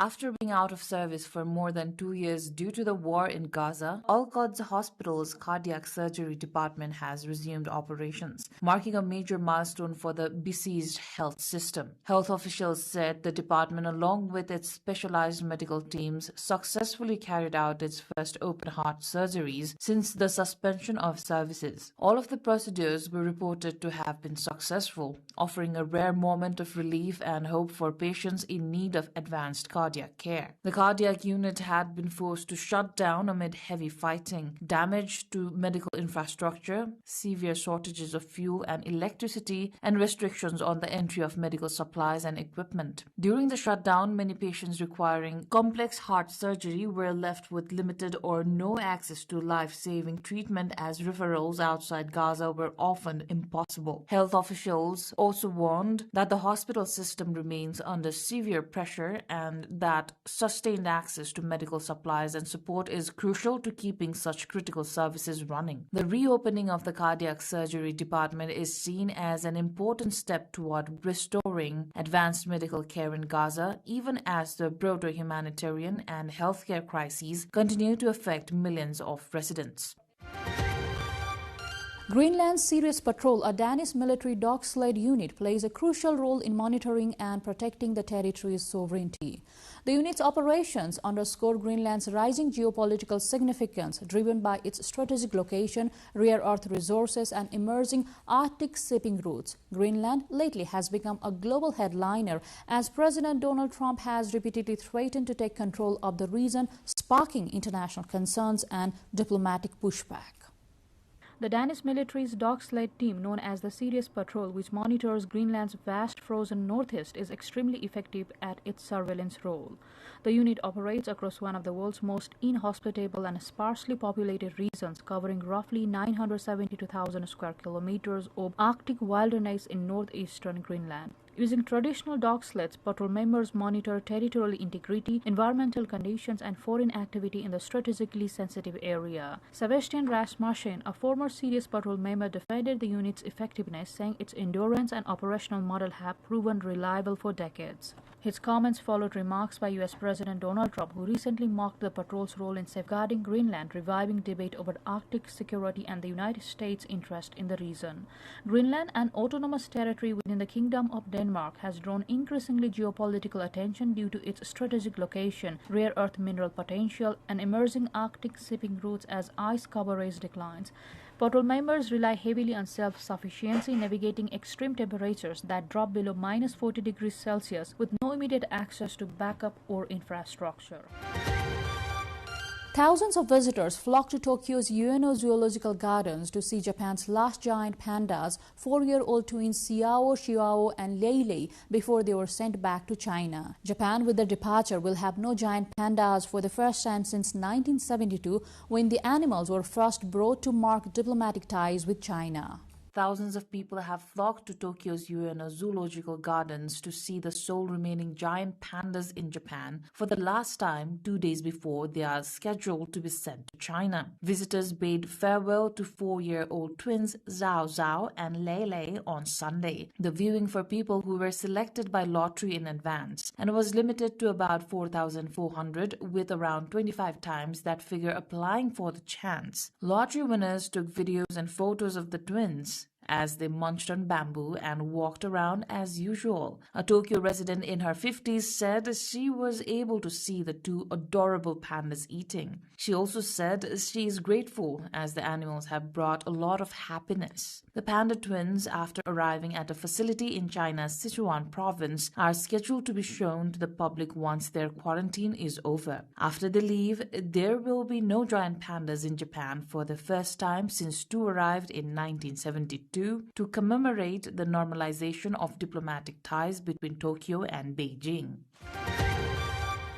American climber Alex Honnold completed a row-free ascent of Chinese Taipei's tallest building, Taipei 101, as crowds watched below and a global audience followed via a live Netflix broadcast. Known for his free solo climbing, Honnold described the climb as unusually accessible, while officials monitored the event for safety.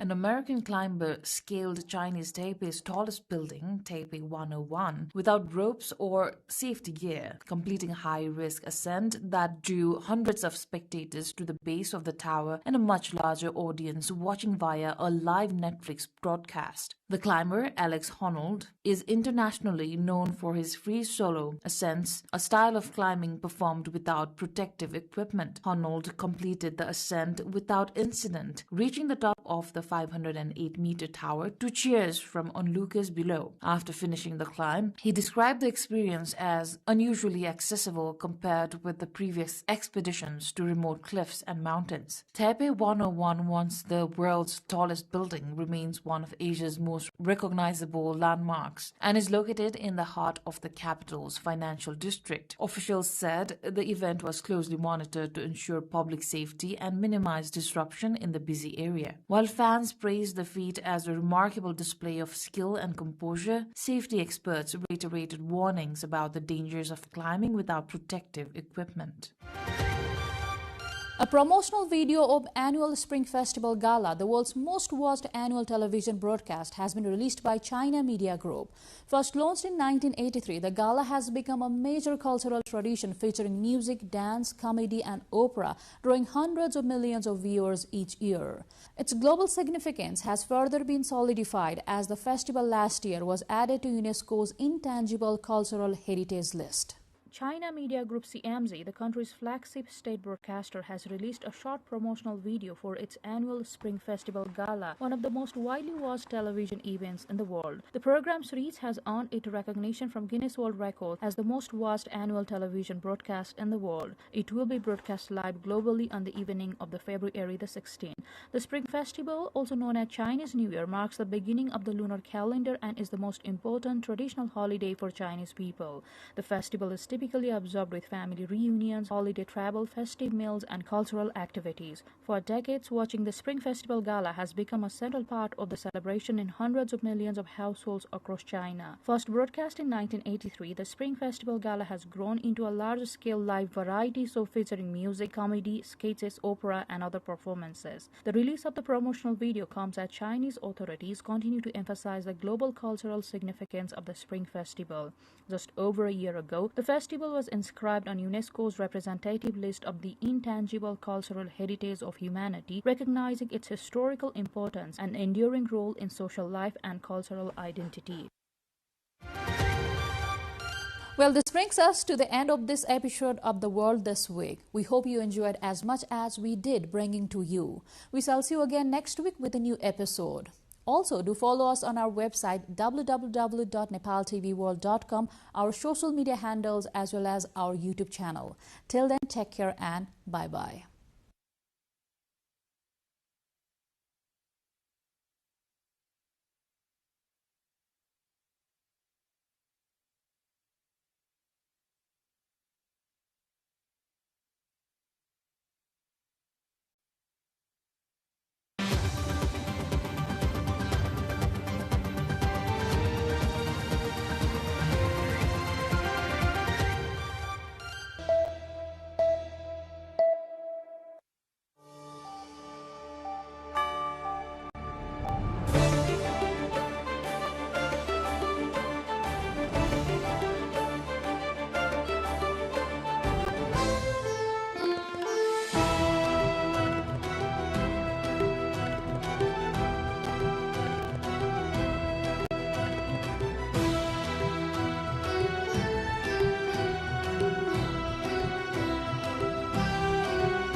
Inside the quiet courtyard of Baber Mahal, colors seem to breathe on their own.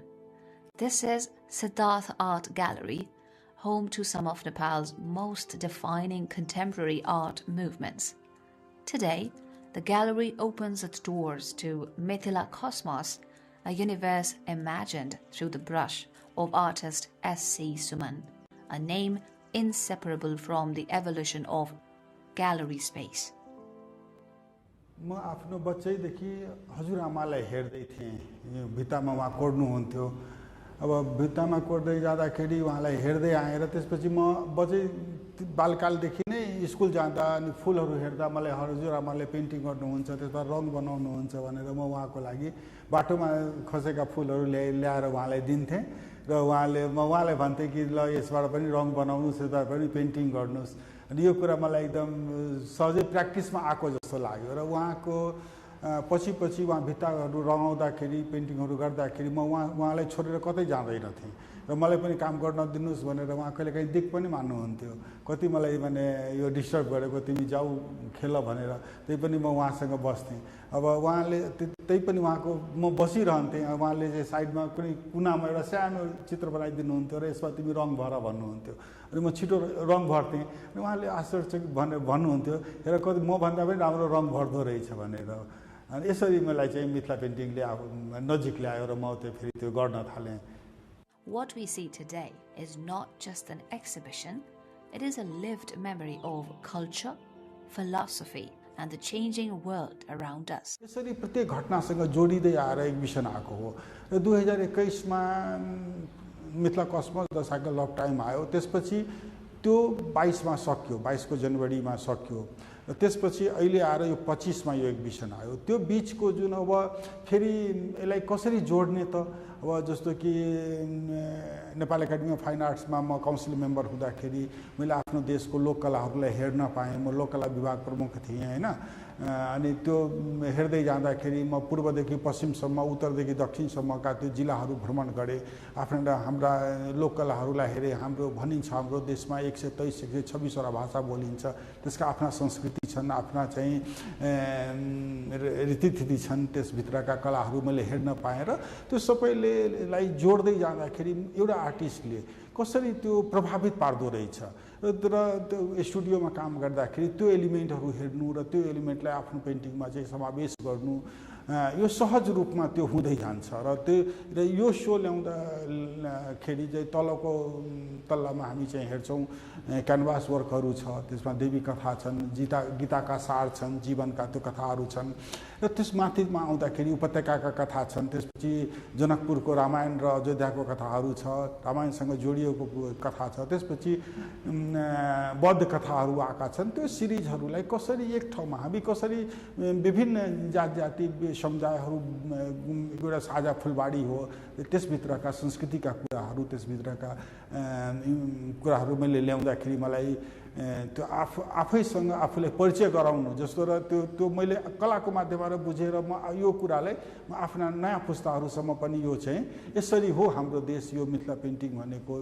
एउटा समुदाय क्षेत्र समुदायको विशेषको painting होइन यो Nepali art हो यदि मिथिला पेन्टिङको नेपाली कलाको कुरा गरे भने मिथिला पेन्टिङलाई छोडेर त्यो नेपाली आर्ट पुरा हुँदैन भनेर मेरो बुझाइमा मैले यसरी यो एक्जिबिसनले ल्याएको.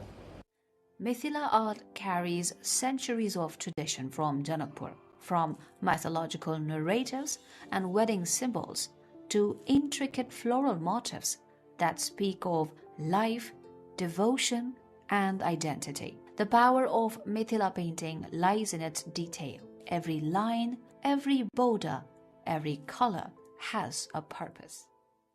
के हुन्छ कलाकारले जब घुम्छ ऊ चाहिँ ट्राभल गर्छ चाहे त्यो देश विदेशको यात्रा होस् चाहे आफ्नो विषयवस्तु खोजी हिँड्छ र उसले अनुकरण गर्ने क्षमता मलाई लाग्छ उसँग धेरै हुन्छ उसको दिमागमा त्यो कुराहरू आइरहेको हुन्छ क्या त्यो आइरहेको र त्यो कतै न कतै कुनामा बसिरहेको हुन्छ अब जब स्टुडियोमा बिस्तारै काम गर्दै जाँदाखेरि एउटा आर्टवर्कसँग करिब एक सप्ताह उसले बिताउँछ चाहे 15 दिनसम्म बिताउँछ त्यो विषयवस्तु र त्यसका त्यो फ्रेम अब्जेक्टहरूमा बिताउँछ र त्यसमा चाहिँ त्यसको दिमाग त खाली हुँदैन ऊ सोचिरहन्छ र सोचेर त्यो बिताएका क्षणहरूमा उसले चाहिँ आफ्नो कलाहरूमा त्यसलाई चाहिँ प्रस्कृत गर्दै जान्छ र त्यो अनुभव बटुलेका चिजहरूलाई उसले चाहिँ त्यतिखेर सम्झँदै उसले चाहिँ केही सम्झना आउँछ र केही नयाँ चिज ल्याउँछ. पहिलो एक्जिबिसनहरू गर्दाखेरि त्यो छडिएको हुन्थ्यो जस्तै विभिन्न पेन्टिङहरूलाई ल्याएर एकै ठाउँमा गएर त्यसमा एक्जिबिसन गरिएको जस्तो हुन्थ्यो. त्यसपछि के भयो भने मेरो पहिलो मिथिला सोलो एक्जिबिसनको टाइटल पनि म्याथली आर्ट थियो. त्यसपछि म्याथली आर्ट लिभिङ ट्रेडिसन भनेर आयो. त्यसरी जबसम्म त्यो म्याच्योर हुँदै जान्छ कलाकारले 1-2 स्टेपहरू हुन्छन् त्यो एक्जिबिसनहरूको त्यसले अनुभव पनि बटुल्छ र बटुल्दै जाँदाखेरि भ्युअर्सहरूसँग भेट्छ जर्नलिस्टहरू भेट्छ क्रिटिक्सहरूसँग भेट्दै जाँदाखेरि त्यसको निखार आउँदै जान्छ नि साधनाको निखार आउँदै जान्छ र त्यो चाहिँ विषयवस्तुसँग जोडिँदै जान्छ र आज आएर यो फ्रेममा चाहिँ हामी हेर्न पाउँछौँ. Art becomes complete only when someone responds to it. In this gallery, every viewer sees something different. A memory, a symbol, a question, a reminder. What do the visitors find in this universe of Mithila? Well, as an academician, I feel that Mithila painting is like a healing process to people. And this exhibition has expressed itself in a very beautiful way, expressing each and every motive which is present over here related to not only mythology, but also related to emotions of the people. And it is like a story work over here. The entire journey of Mithila has been depicted over here, which speaks volumes not only about the artist, but also about each and every object which has been portrayed over here. Walking through these halls feels like traveling between timelines. The ancient and the modern coexist. Tradition is not frozen in the past. It evolves through those who carry it forward. We feel like connected to Sumanji's works because he takes approach that's quite respectful, quite engaging and contemplative, and someone who speaks with contemplation, someone who prefers to remain in a discipline and work from the frame of that discipline. He had chosen the Mithila paintings framework, and he remains in that framework, and he stretches, expands the framework, and develops narrative power, descriptive power, that communicative power with that frame. And that's something amazing.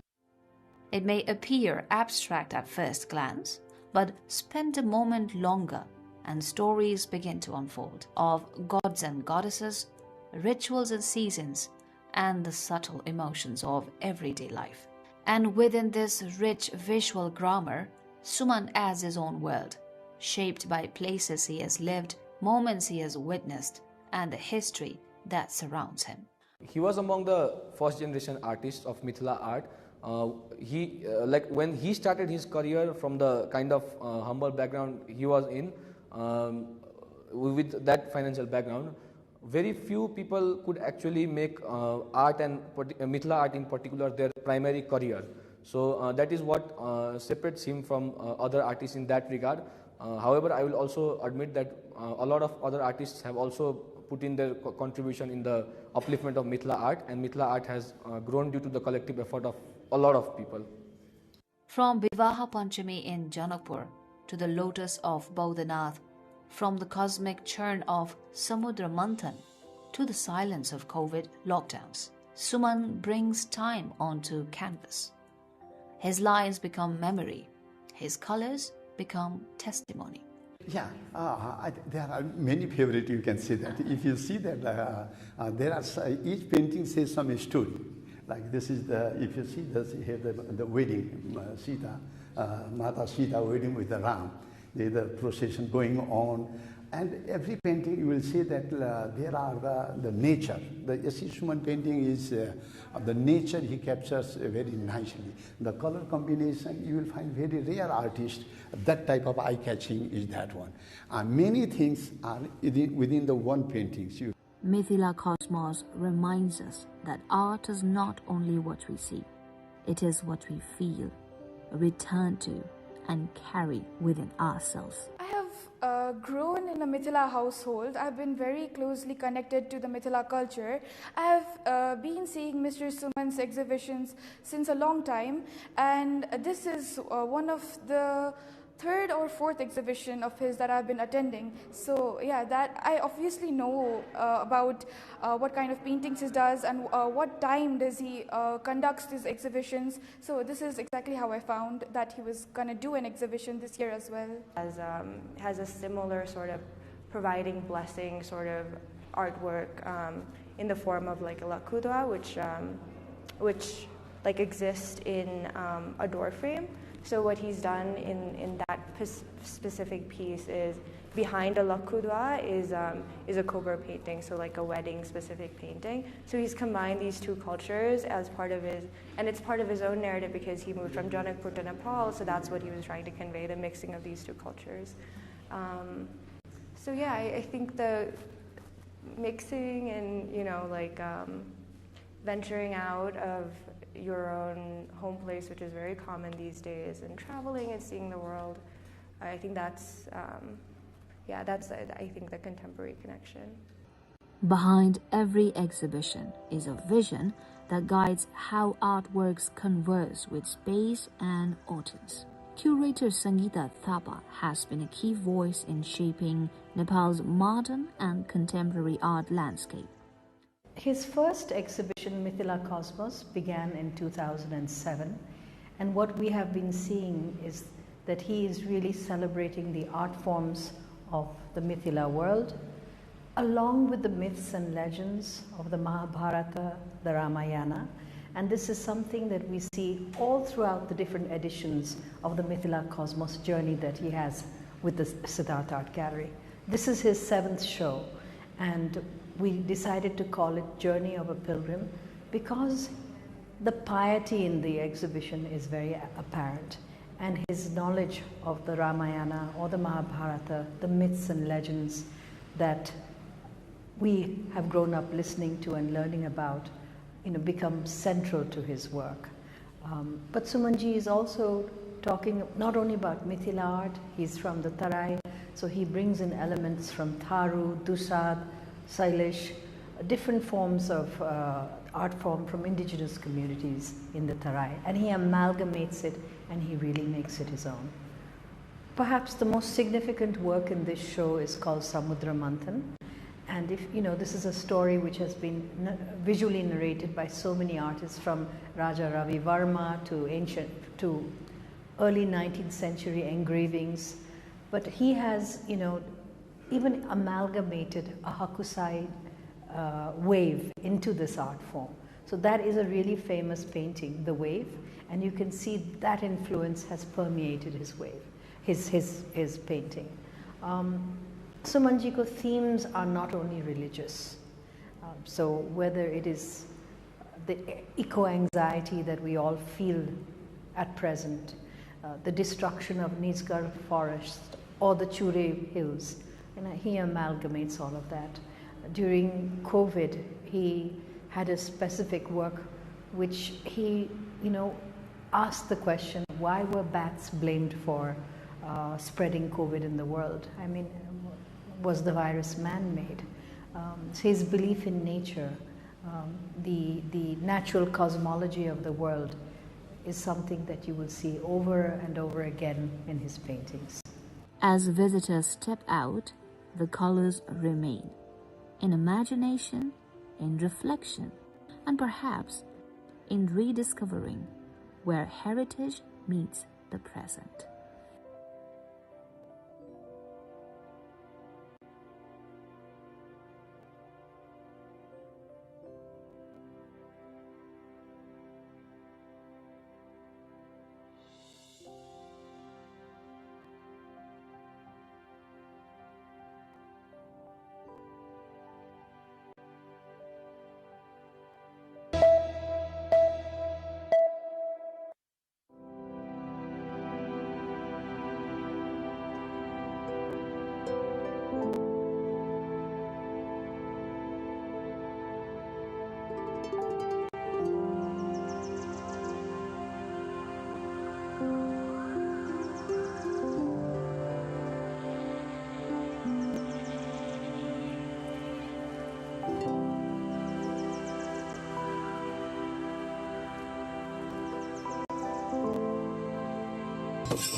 Budha Nilkantha is one of Nepal's most sacred and historic pilgrimage sites. Located at the southern base of Shivapuri Hill, just north of the Kathmandu Valley, this temple complex has long served as a peaceful place where devotees come to seek faith and spiritual connection.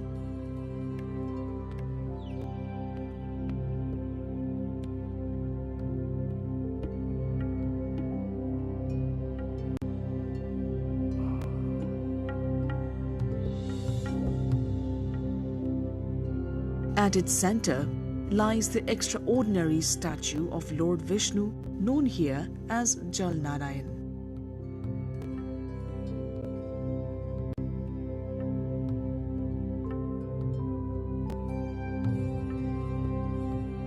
This massive stone figure, half submerged in a sacred pond, shows Vishnu reclining on the coils of Sheshnag, the king of serpents.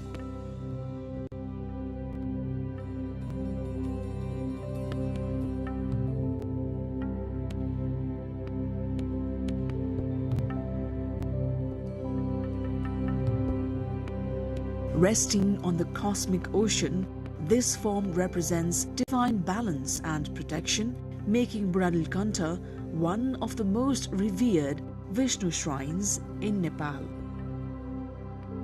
यहाँ विशेष गरी हाम्रो वैशाख महिनाभरि मेला लाग्ने गर्दछ। त्यसमा पनि वैशाख 1 गतेलाई विशेष रूपले मानिन्छ र वर्षमा 5 चोटी वैशाख 1 गते भगवानलाई विशेष गरगहनाहरूले सजाइन्छ, पूजापाठ विशेष पूजाहरू हुन्छ, महास्नानहरू आदि हुन्छन्। त्यस्तै गरी वैशाख 1 गते, वैशाख पूर्णिमा अनि कार्तिक शुक्ल द्वादशी र कार्तिक पूर्णिमामा विशेष मेला लाग्दछ र यस ठाउँको पर्व अनुसारको विभिन्न समयमा एकादशीमा, शनिबार, बुधबार, बिहीबार त्यस्ता विशेष पर्वहरूमा ठुलो घुइँचो भिड लाग्ने परम्पराहरू चल्दै आएका छन्। Two major festivals, Hari Sayani Ekadashi in Asar and Hari Bodhini Ekadashi in Kartik, are celebrated with great devotion. Ekadashi, observed on the 11th day of each lunar fortnight, is a sacred fasting day dedicated to Lord Vishnu. It is believed to purify the mind and body and deepen spiritual discipline. During these festivals, the temple becomes lively with worship, fasting rituals, chanting, and the lighting of oil lamps. Even on regular days, hundreds of people visit to pray, meditate, and experience the calm environment of the temple.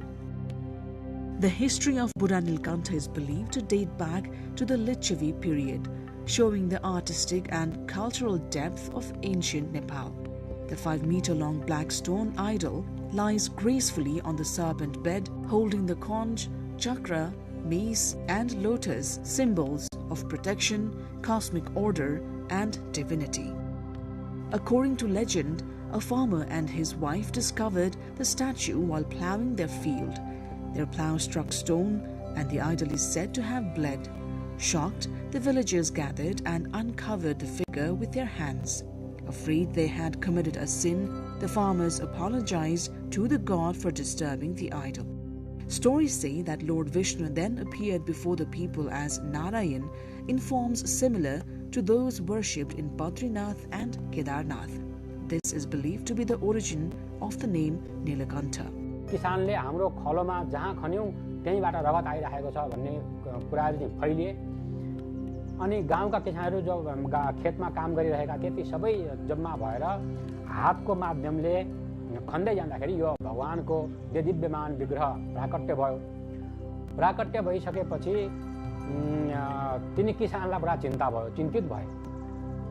मैले त ठुलो अपराध गरेछु, भगवान यहाँ हुनुहुँदो रहेछ मलाई थाहा थिएन र भगवानसँग एकदम अनुनय विनय गर्न थाले, रुन कराउन लागे। साक्षात हेर्दाखेरि भगवान चाहिँ सामान्य रूपमा सामान्य दृष्टिले हेर्दाखेरि नारायणको रूपमा देखिनुहुन्छ, तर भगवान चाहिँ बद्रीनाथ र केदारनाथजीको स्वरूपमा आउनु भएको। अनि त्यसलाई चाहिँ पूर्णता दिनको लागि नाम चाहिँ उनको नाम नीलकण्ठ थियो।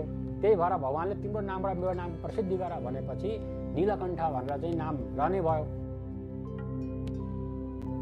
Although open to the sky, the temple is an important example of traditional Nepali architecture, simple, symmetrical and symbolic. The area also serves as a gurukul, offering teachings in Sanskrit, Vedas and classical forms of worship.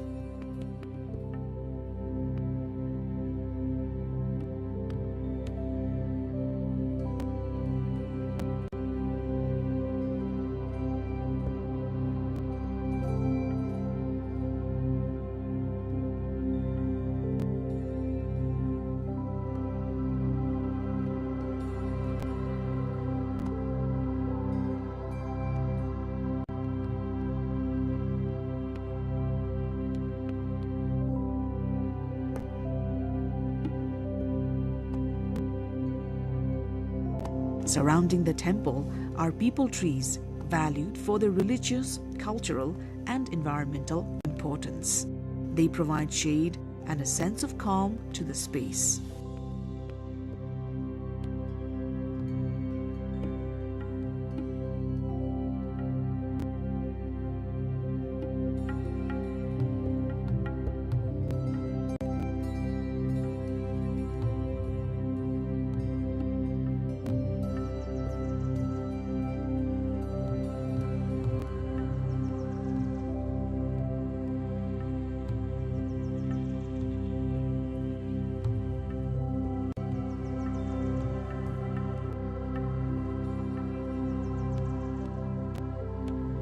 At the northern entrance are the idols of Tridev and Tridevi, Shiva, Saraswati and Ganesh.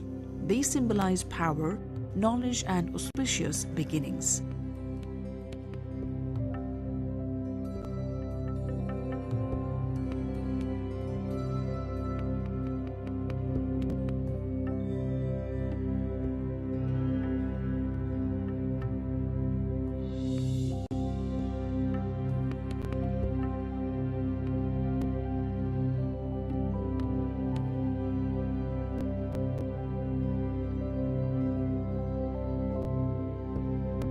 At the center stands a statue of Hanuman, representing strength, devotion, and loyalty.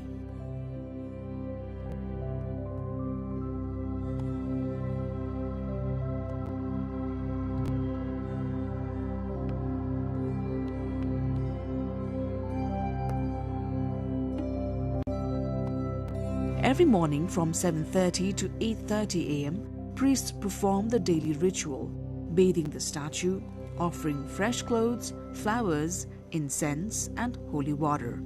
The sounds of conch shells, bells, and chanting create a devotional atmosphere.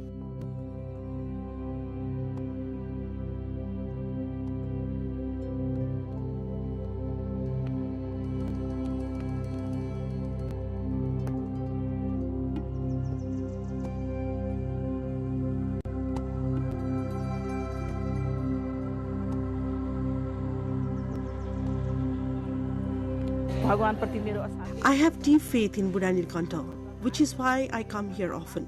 Every visit brings me a sense of peace and comfort.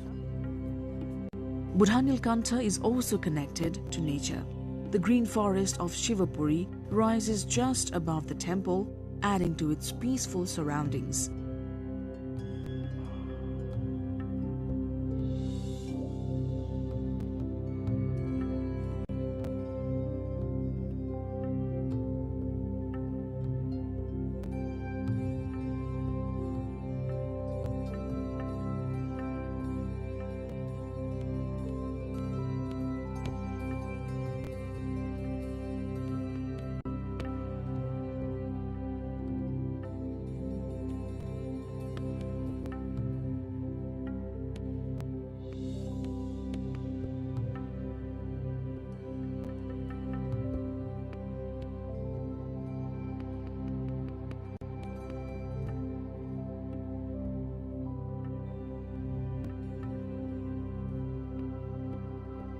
यो क्षेत्र चाहिँ वास्तवमा अब यो भगवान विष्णुको चाहिँ एउटा आस्थाको केन्द्रबिन्दु. This place is a center of devotion for all followers of Lord Vishnu. Most people come here with the belief that their prayers will be heard and their wishes fulfilled.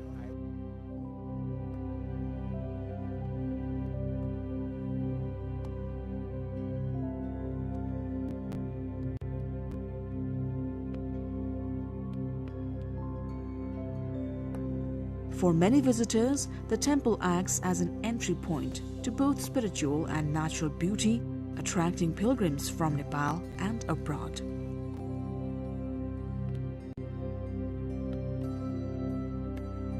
Today, Buddha Nilkantha stands not only as a religious site but also as a cultural heritage treasure.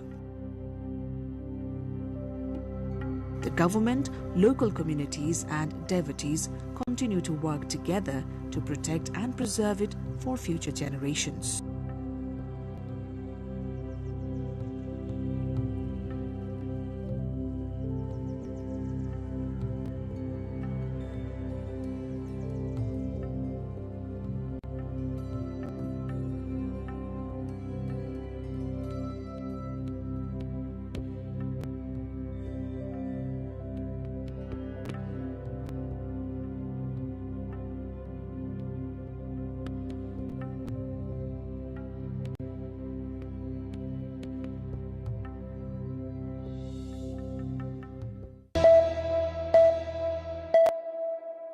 What is the power of music that political narratives don't? The real music comes between the notes. It's the silence.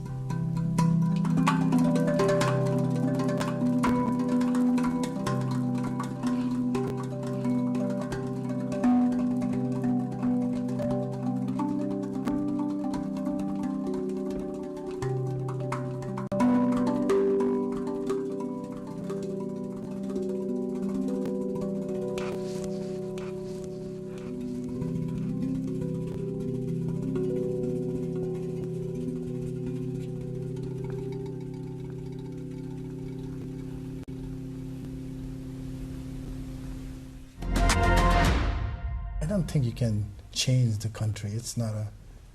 I think it's good to start with your own home. You know, your own room. Can you do some changes in your own room?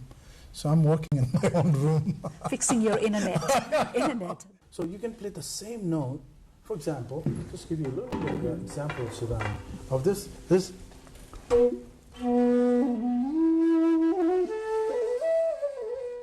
Sounds very Nepali. Right. And it could be anywhere on the mountain. But if I did.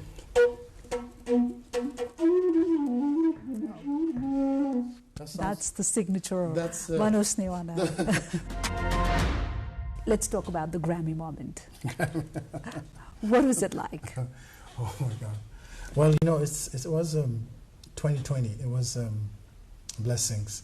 I've been very blessed to also to collaborate with some Westerner musicians. One of them was Deva Pramal and Miten. They were, you know, Miten and Deva, they were very inspired by Eastern philosophy. Also, actually, they were very inspired by Osho's world. And through that, they got to learn a lot about the mantras and the beauty of what our music can bring to the people. And I went to Los Angeles to be there with 10,000 people in the Staple Arena. It was amazing. I wore a Nepali dress and put instead of kukri, I put my bansuri. Wow. It was proudly. I felt like, oh great, thank you.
Nepal marks Martyrs' Day, honoring those who sacrificed their lives to usher in democracy with nationwide tributes.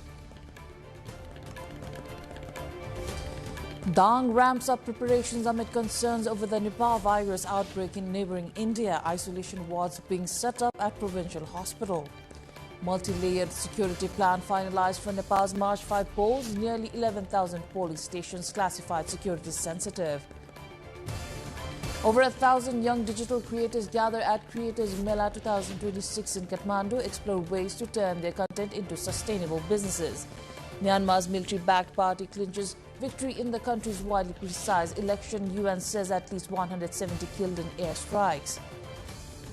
And SAF Under-19 Women's Championship to kick off from tomorrow, host Nepal to lock horns with rival India in the opening match.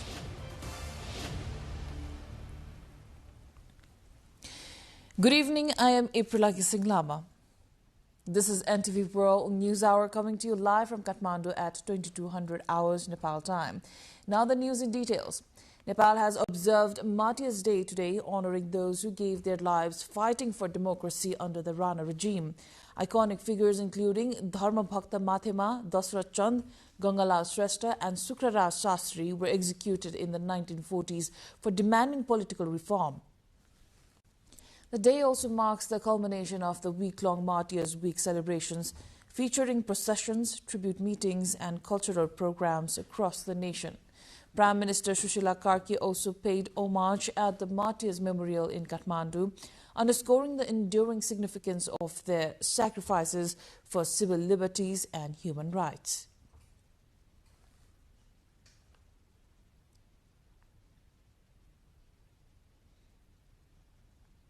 We will follow the details on this story in our issue of the day later in the bulletin. Now, authorities in Western Nepal's Dang district have intensified preparations amid concerns over a Nipah virus outbreak in neighboring India.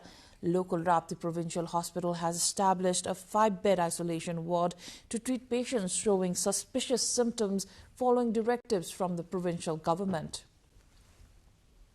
Health officials warn that Nipah is a highly dangerous virus transmitted by bats and pigs with a fatality rate of 50 to 60%.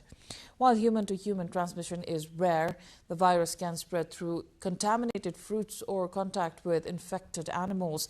Symptoms include fever, body aches, sore throat, and vomiting appearing 4 to 14 days after infection. Doctors say early symptoms are similar to common flu, so lab tests are needed for quick diagnosis and treatment.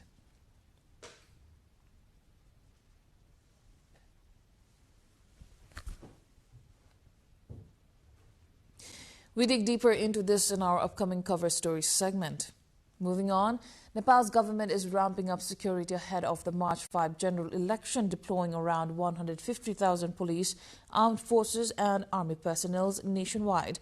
A multi-layered security plan has classified nearly 11,000 polling stations by risk, with additional forces assigned to 3,700 high-risk elections.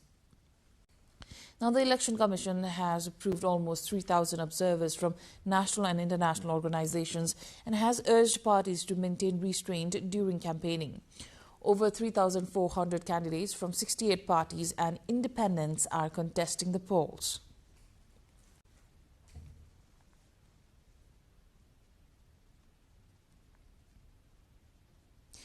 Over 1,000 young digital creators gathered at Creators Mela 2026 in Kathmandu, exploring ways to turn their content into sustainable businesses. The event, organized by the U.S. Embassy in Nepal, brought together storytellers, entrepreneurs and performers under the theme Vision to Venture through workshops, networking and the pitch to success. Showcase participants received mentorship and exposure to global best practices. Despite challenges like limited monetization and a small market, Nepali creators are increasingly turning creativity into viable careers. Myanmar's military-backed party Union Solidarity and Development Association (USDA) has claimed majorities in both houses of parliament in elections widely criticized as flawed. The party won 232 of 263 lower houses and 109 at 157 upper house seats, while the military retains 25% of seats by constitutional mandate. The polls held in only 263 of 330 townships were rejected by opposition groups, the UN, Western nations and ASEAN, and come amid a civil war that has displaced 3.6 million people since the 2023 coup. Meanwhile, the United Nations says at least 170 people were killed in military airstrikes during Myanmar's weeks-long election period.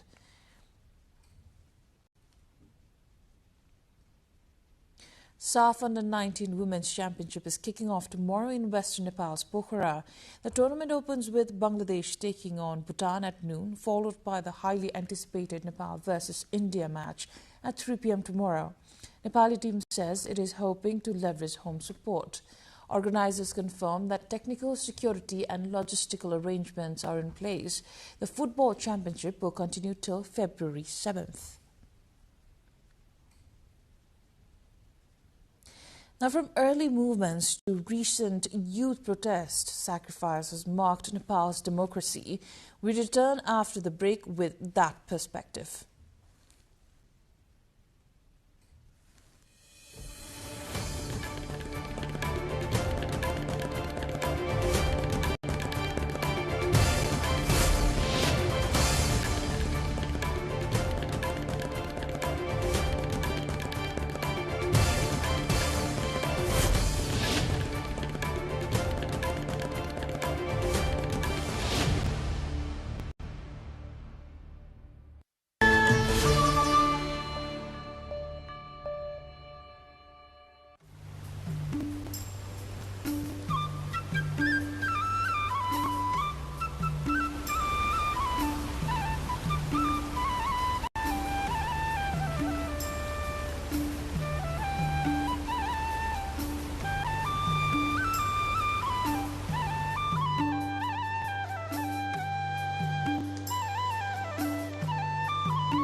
You're watching NTV World News Hour. Time for Issue of the Day.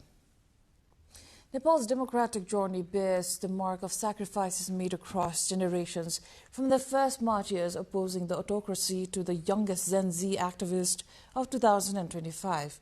While the exact number of martyrs has still not been determined, government records recognize over 11,000 martyrs, with key waves including the 1940 struggle, the 1990 People's Movement, the decade-long People's War, and the recent youth protests.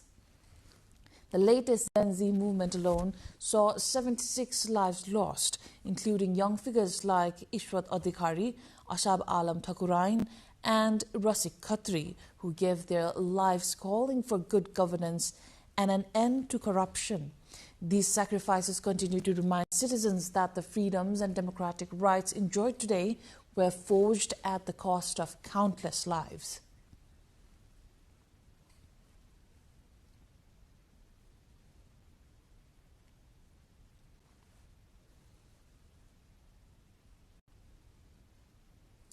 Nepal's democratic journey has been shaped by sacrifices made across generations, from movements against autocracy to struggles for rights and representation. Thousands have given their lives for the nation. Our colleague Sarah Sapsanama Rai revisits the four major generations of martyrs whose sacrifices laid the foundation of today's Federal Democratic Republic, Nepal. Nepal celebrates a week in January dedicated for all known and unknown martyrs who have sacrificed their lives for the country for various causes. The country's history has been shaped by the courage and sacrifice of its martyrs, those who gave their lives for freedom, for justice, for democracy and national change. As per Nepal government's official data, the Ministry of Home Affairs has recognized 11,141 individuals as martyrs since the fight for democracy against the then Rana regime. Lakhan Thapa Magar, often regarded as Nepal's first martyr, laid down his life opposing the Rana oligarchy, inspiring generations to follow. Though the most remembered names in the first generation of martyrs in 1941 are Shukraraj Sastri, Dashrath Chand, Dharmabhakta Mathema, and Gangalal Shrestha. The quartet remain Nepal's frontline martyrs, though thousands of others sacrificed their lives from 1941 to 1990 when the second wave of rebellion erupted for democracy. In the 1950s and 70s, activists such as Thirbam Malla and leaders like Yagya Bahadur Thapa continued the unfinished struggle against repression, joining movements that called for egalitarian governance and political reform. Along with these two known figures, there are hundreds of others who lost their lives till 1990, but most of them remain undocumented and thus not in the official list. After 1990 People's Movement, the other major generation of martyrs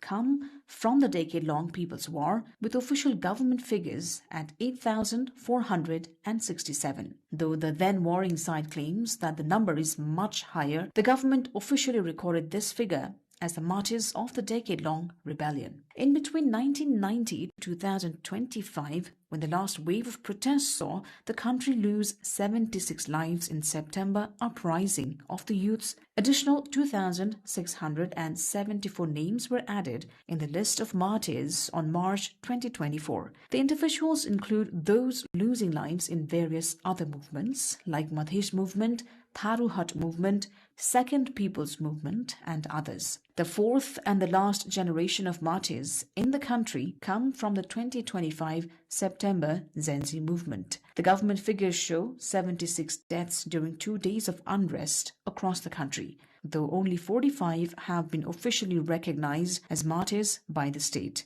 Today, Nepal's republic, its democratic constitution, and the freedoms enjoyed by its citizens stand on the sacrifices of these martyrs from different generations. Their resolve continues to remind us that the rights we cherish were forged through courage, and the responsibility to preserve them rests with every Nepali citizen. Now, in the latest wave of discontent sweeping the country or two, the next story of Rojina Rai brings more on today's issue. 27-year-old Iswat Adhikari from Balaju, Kathmandu, innocently joined the Genji protest on September 8, not knowing his fate. From a young age, Iswat was fearless and outspoken, and no wonder it was no time to sit at home but to march on the streets with likely-minded youngsters for the changes. Despite repeated warnings from his father about the unsafe security situation on the streets, he chose to stand with the movement. Born in 1998, Iswat was a bright student at St. Xavier School and had already completed 2 master's degrees. He was in the process of going abroad to secure a better future for his family and to take care of his parents.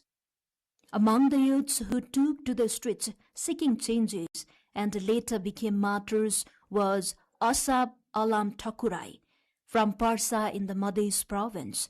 24-year-old Alam from Birganj also lost his life while demanding changes and good governance in the country. Away from his family, Asab had been studying in Kathmandu for the past 3 years to pursue higher education and build a brighter future. He was the youngest son in the family and had been married for only 2 months. Asab was in his 3rd year of hotel management studies in Kathmandu. Like many Nepali youths, he carried a simple dream to go abroad for global exposure, return home, and start his own business.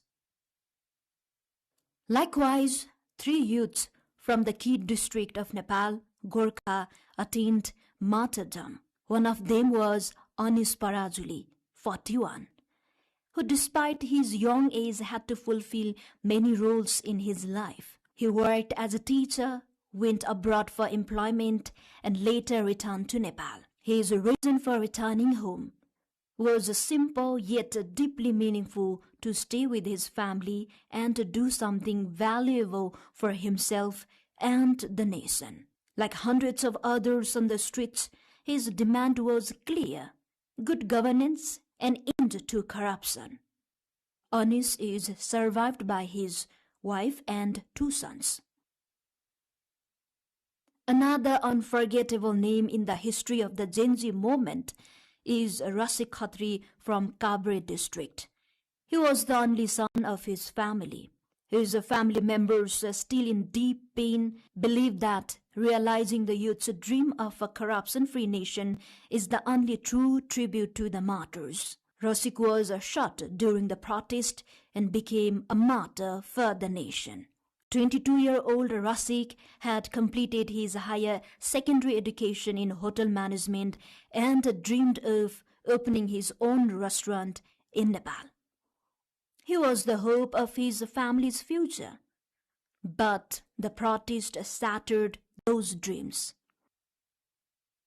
Due to extreme political instability in the country, rampant corruption and unemployment, 26-year-old Abhishek Shrestha from Itahari was making final preparations to travel to a Gulf country to secure a bright future for him and the family.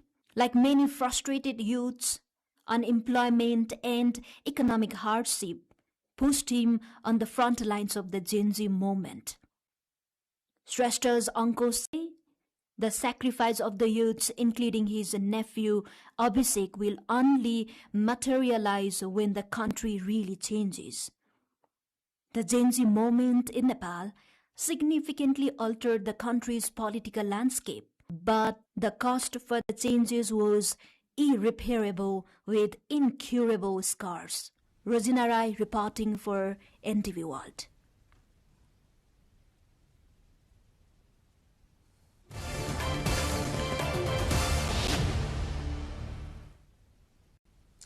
And that is a wrap up on our issue of the day. Now on to the next segment.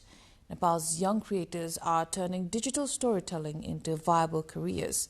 More on how a creators forum is shaping that shift after this break.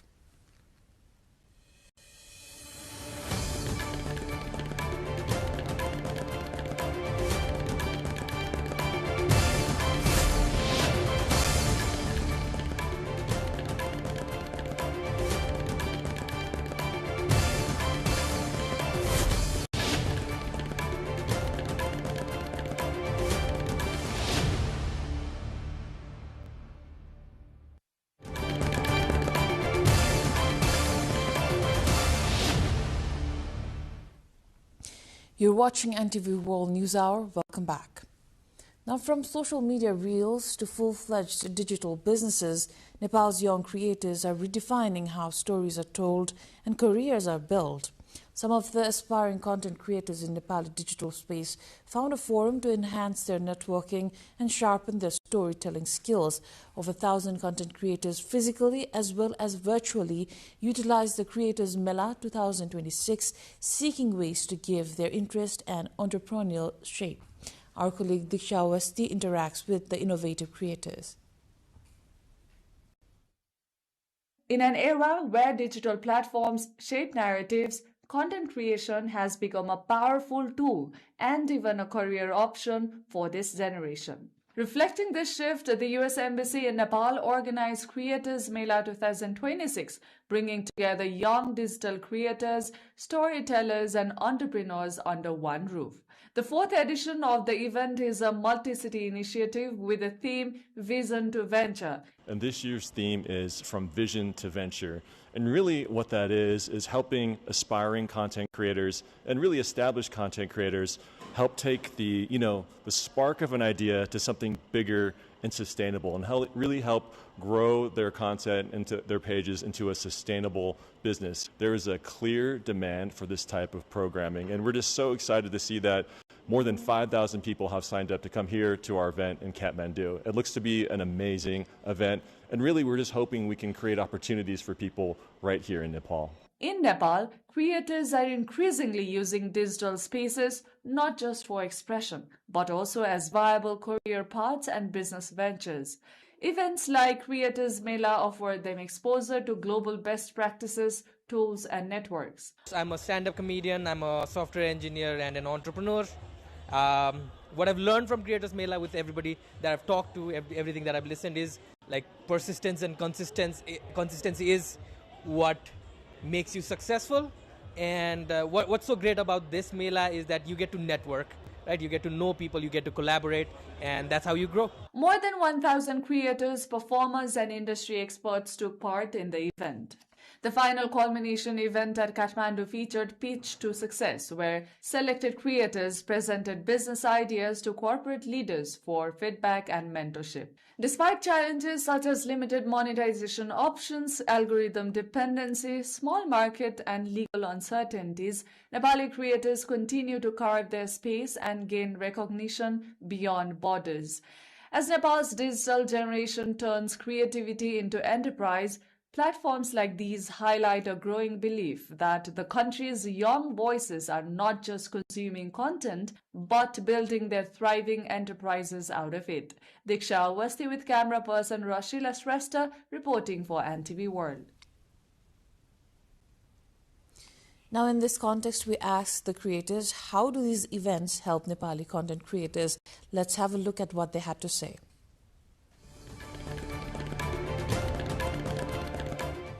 In Nepal, we're a very small community of content creators, I must say. They're very handful, and events like this, they give us a platform to meet each other, know each other, and the main thing is about networking, right? So your networking is a net worth. So I believe, the more people you know, the more content creators you know, the more community you build on its own, that's a win-win for everybody. So that's how I see it. It has developed a sense of consistency and a lot of like-minded people who I've connected last time. I came alone last time, and I have met a bunch of people who are still in my Instagram and who do follow to me. And right now, that's the reason why I'm back to Content Creator Mela to explore.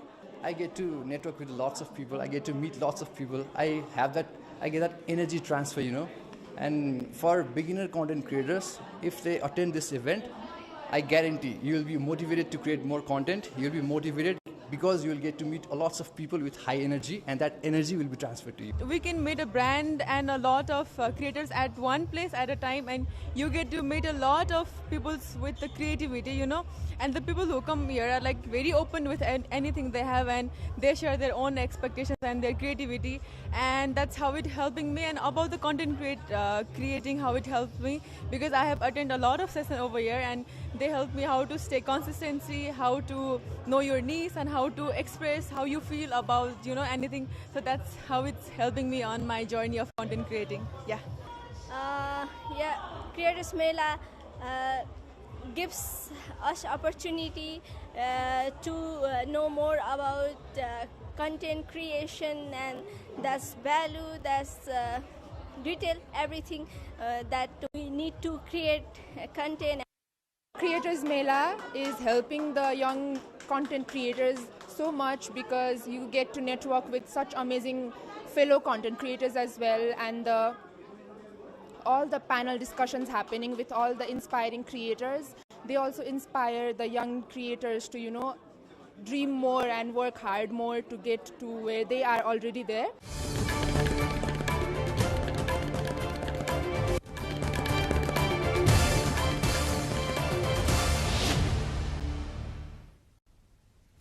With that, we wrap up our cover story. Now the remaining updates.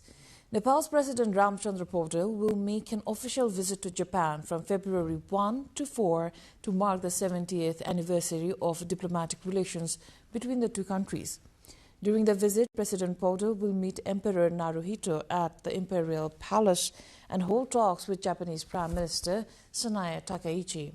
President Paudel will also participate in a special reception hosted by the Japanese government and engage with the Japanese business community to strengthen bilateral ties. The visit includes a courtesy call from Japanese Minister of State for Foreign Affairs Iwara Hori and a reception organized by the Nepali Embassy in Tokyo.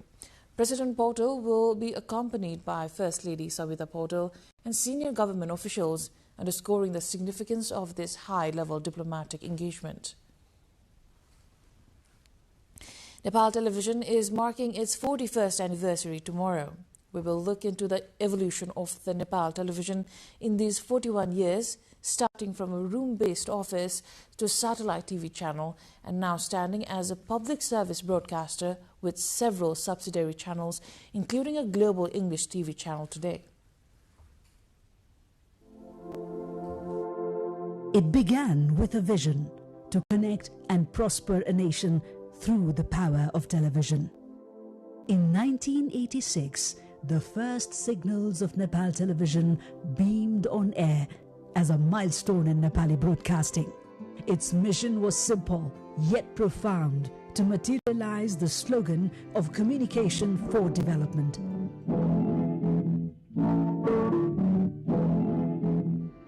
As a broadcaster, the mission was also to inform, educate, and entertain the people of Nepal. With every broadcast, NTV became a part of Nepali life. People saw a mirror of their society. हामी छोटकरीमा आजका प्रमुख राष्ट्रिय तथा अन्तर्राष्ट्रिय समाचार प्रस्तुत गर्दैछौँ। आज 2045 साल पौष 19 गते सोमबार, तदनुसार 1989 को जनवरी 2 तारिक हो। अब आजको हाम्रो प्रसारण आरम्भ हुन्छ। आजको प्रसारणमा सर्वप्रथम प्रस्तुत गर्नेछौँ साधना सङ्गम। It became a storyteller of celebration, struggles and hopes. And as Nepal opened its doors to the world, NTV stepped forward, bringing international perspectives through its English news and English programs. These programs became windows to the world, bridging cultures, voices and generations. My name's Milo. Through the years, NTV evolved, expanding its reach, embracing technology and shaping a new era of responsible journalism. In a fast-changing media landscape, the need for a unified, independent and people-centered broadcaster grew stronger. That vision is now realized through the formation of the Public Service Broadcasting Network, PSBN.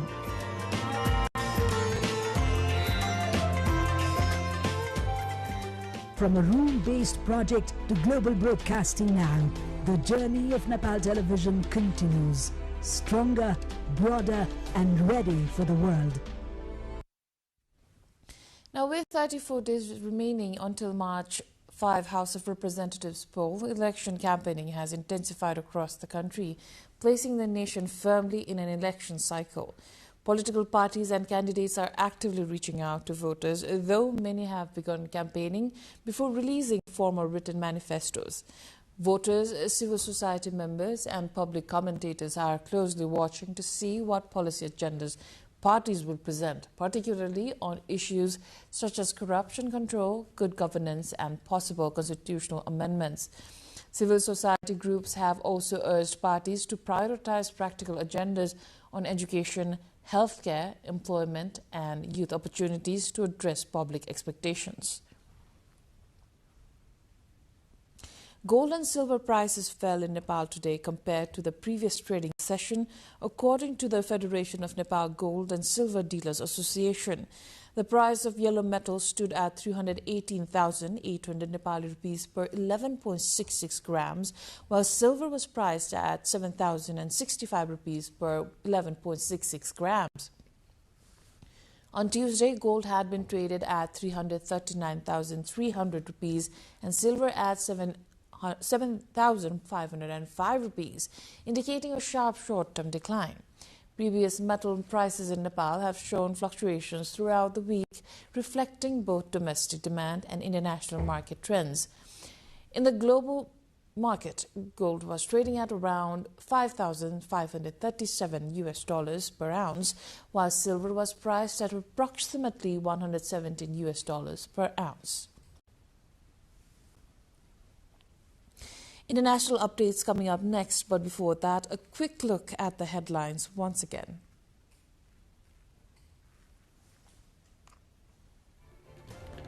Nepal marks Martyrs' Day, honoring those who sacrificed their lives to usher in democracy with nationwide tributes.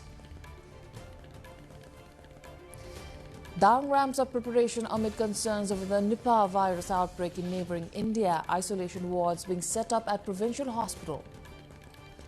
Multi-layered security plan finalized for Nepal's March 5 polls. Nearly 11,000 polling stations classified security sensitive. Thousands of young creators gather at Creators Mela 2026 in Kathmandu, explore ways to turn their content into sustainable business. Myanmar's military-backed party clinches victory in the country's widely criticized election. UN says at least 170 killed in airstrikes. And SAF Under-19 Women's Championship to kick off from tomorrow hosts Nepal to lock horns with rival India in its opening match.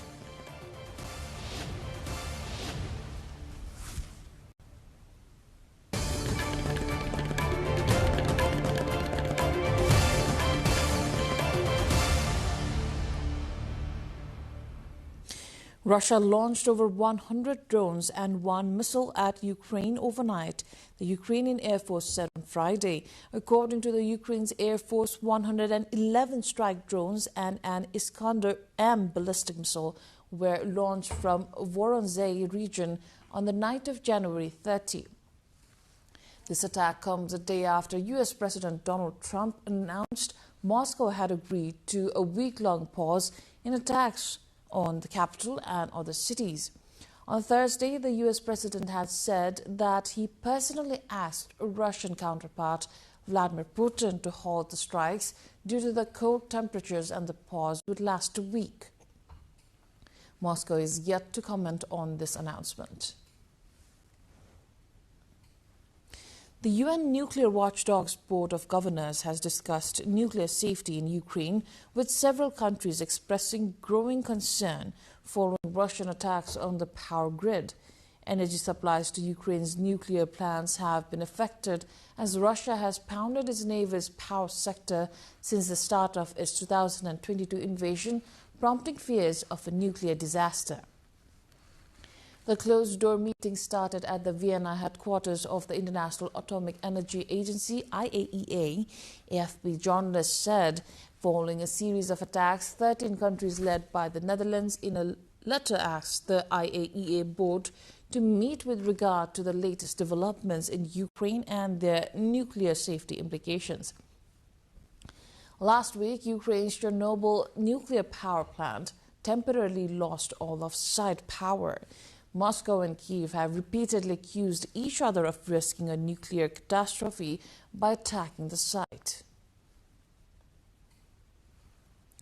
Iran's Foreign Minister Abbas Araghchi has arrived in Istanbul for talks where Turkey was to offer help to mediate tensions with the United States, which has mooted a possible military strike. Friday's visit comes hours after U.S. President Donald Trump said he hoped to avoid military action against Iran, which has threatened to strike American bases and aircraft carriers in response to any attack. Turkey has repeatedly expressed its staunch opposition to military action and wants to offer to mediate between Washington and Tehran in talks with Araghchi on Friday. It is also considering measures to reinforce security along its border should the dispute escalate. Alongside its diplomatic push, Ankara is assessing additional security precautions along its 500-kilometer frontier with Iran. Direct flights between Bangladesh and Pakistan have resumed after more than a decade as ties warm between the two nations that have long had an uneasy relationship. Bangladesh and Pakistan, geographically divided by about 1,500 kilometers of Indian territory, were once on one nation and split after a war in 1971. On Thursday, national carrier Biman Bangladesh Airlines departed for the Pakistani city of Karachi, the first regular flight since 2012. Travelers between Bangladesh and Pakistan had to use connecting flights through Gulf hubs such as Dubai and Doha since 2012. Ties with fellow Muslim majority nation Pakistan have warmed since a student-led revolt in Bangladesh overthrew Sheikh Hasina in 2024, ending her 15-year rule.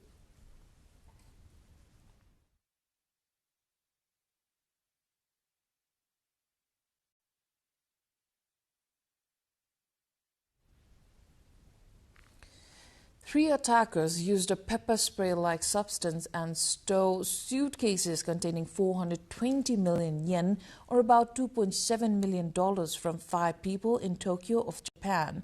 Tokyo Metropolitan Police Department said the victims said they were loading the money, which was to be sent to Hong Kong, in a car. Separately, a man with 190 million yen in cash was also attacked with pepper spray by a group of 3 men in the early hours of Friday morning at a parking garage at Tokyo's Haneda Airport. Police are investigating the possibility that the 2 incidents are connected, as pepper spray-like substances were used in both attacks.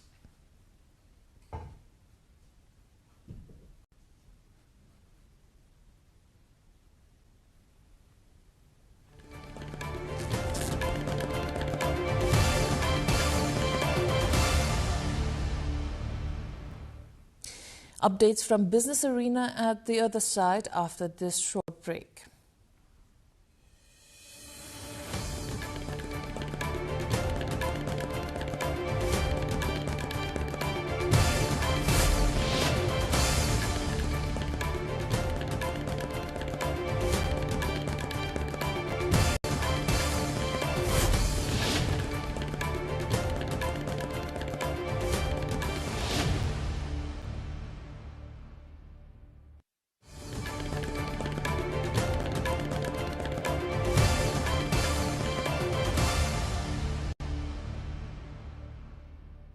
The United States on Thursday eased sanctions on Venezuela's oil industry after Venezuelan lawmakers passed reforms paving the way for U.S. companies to return. Within an hour of lawmakers in Caracas voting to open the oil industry to private investment, the U.S. Treasury Department issued a general license allowing U.S. companies to trade with state oil firm PDVSA. The activities authorized include the refining of oil.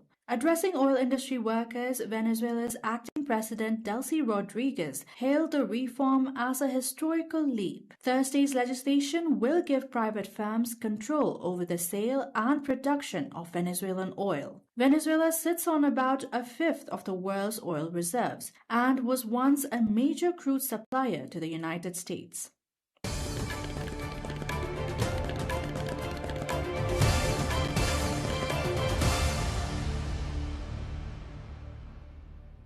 U.S. President Donald Trump said Thursday it was very dangerous for close ally Britain to deal with China as UK Prime Minister Keir Starmer visits Beijing for talks with Chinese leader Xi Jinping. China's Foreign Ministry spokesman Guo Jiakun told reporters on Friday, who asked about Trump's comments, that China is willing to strengthen cooperation with all countries in the spirit of mutual benefit and win-win results. According to Guo, Chinese President Xi Jinping met with Starmer on Thursday, with both sides agreeing that they should develop a long-term and consistent comprehensive strategic partnership, translate the promising potential of cooperation into remarkable accomplishments, and open up new vistas for China-UK relations.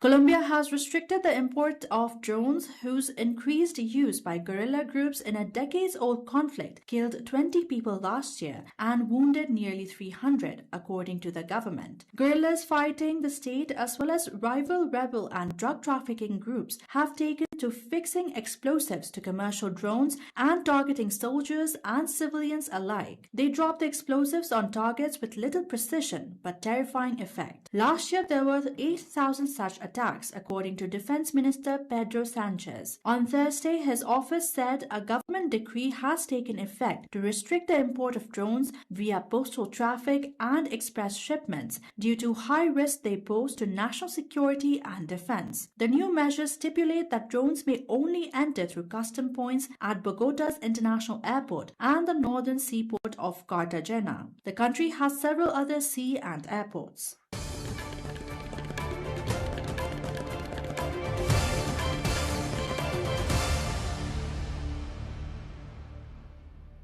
The Panamanian Supreme Court on Thursday annulled the concession concession allowing Hong Kong-based C.K. Hutchinson to operate ports at the Panama Canal, a year after U.S. President Donald Trump threatened to seize the crucial passageway, claiming China controlled it. The Supreme Court found the laws which allowed C.K. Hutchinson Holdings to operate 2 of the 5 ports of the canal unconstitutional, according to a court statement. The lawsuit to cancel the concession was brought before the Panamanian High Court last year on allegations that it was based on unconstitutional laws and that the Hong Kong business was not paying taxes. Panama Ports Company, a C.K. Hutchinson Holdings subsidiary, currently manages the ports of Cristobal on the canal's Atlantic side and Balboa on the Pacific side. That arrangement was automatically renewed in 2021 for another 25 years.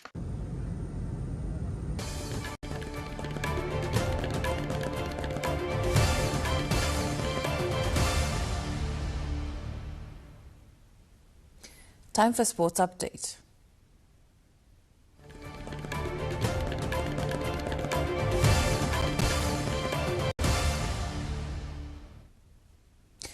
Bangladesh secured a dominant 90-run victory over Scotland in the Super 6 stage of the ICC Women's T20 World Cup Global Qualifiers held at TU International Cricket Ground in Kirtipur of Kathmandu. Already assured of qualifications for the Women's T20 World Cup, Bangladesh posted the highest total of the tournament, scoring 191 runs in their allotted 20 overs. Captain Nigar Sultana led the innings with a half-century of 56 runs, supported by Shobana Mostari's 47 and Zuaria Federer's 22 runs. In reply, Scotland struggled against disciplined bowling and was restricted to 101 runs for 9 wickets. Marufa Akhtar claimed 3 wickets while Sorna Akhtar picked up 2, sealing a comprehensive win for Bangladesh.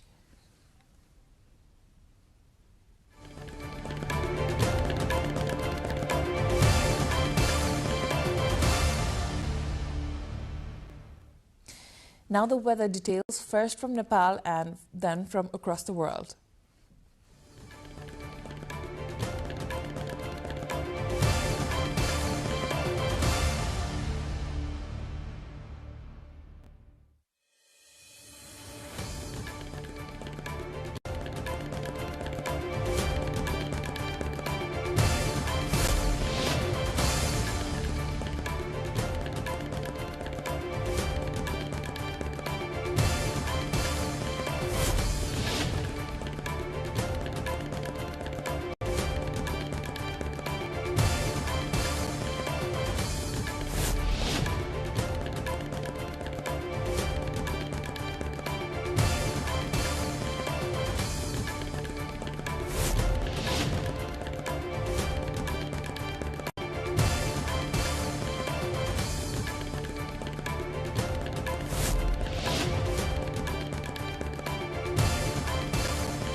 Now, before we wrap up, let's take a look at the stories that made it to our headlines at this hour.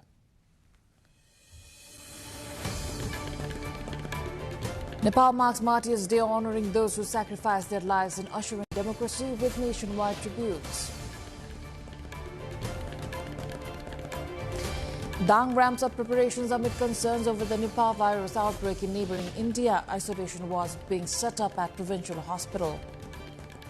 Multi-layered security plan finalized for Nepal's March 5 polls. Nearly 11,000 polling stations classified security sensitive. Over 1,000 young digital creators gather at Creators Mela 2026 in Kathmandu, explore ways to turn their content into sustainable businesses. Myanmar's military-backed party clinches victory in the country's widely criticized elections. UN says at least 170 killed in airstrikes during the polls. And SAF Under-19 Women's Championship to kick off from tomorrow hosts Nepal to lock horns with rival India in its opening match.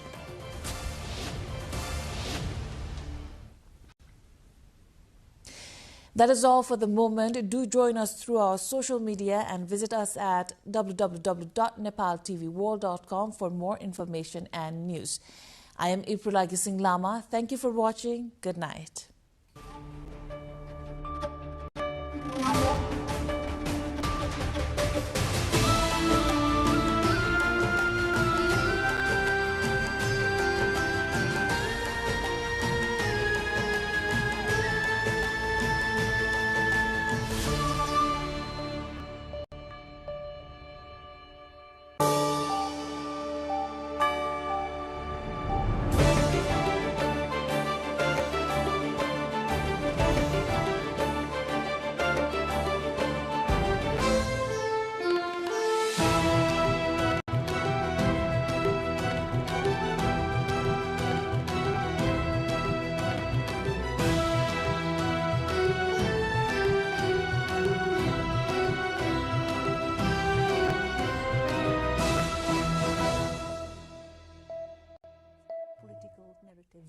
Don't. The real music comes between the notes. It's the silence.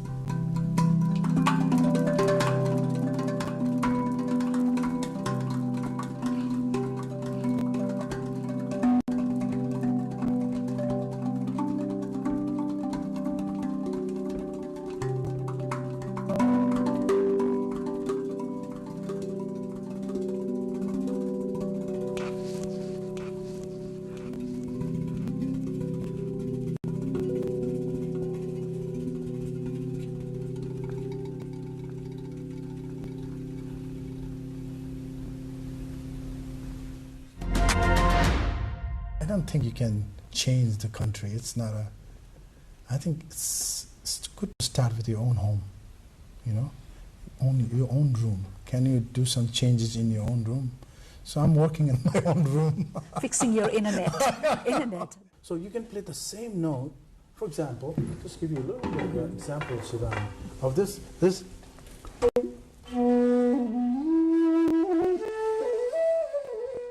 Sounds very Nepali. Right. And it could be on the mountain. But if I did.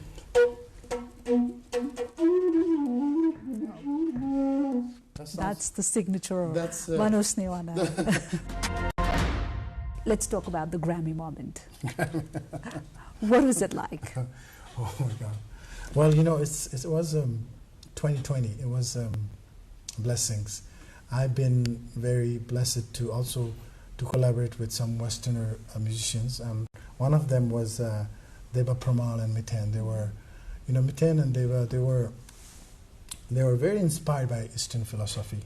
Also, actually, they were very inspired by Osho's world. And through that, they got to learn a lot about the mantras and the beauty of what our music can bring to the people. When I went to Los Angeles to be there with 10,000 people in the Staple Arena, it was amazing. I wore a Nepali dress and put instead of kukri, I put my bansuri. Wow. It was proudly. I felt like, oh, great, thank you.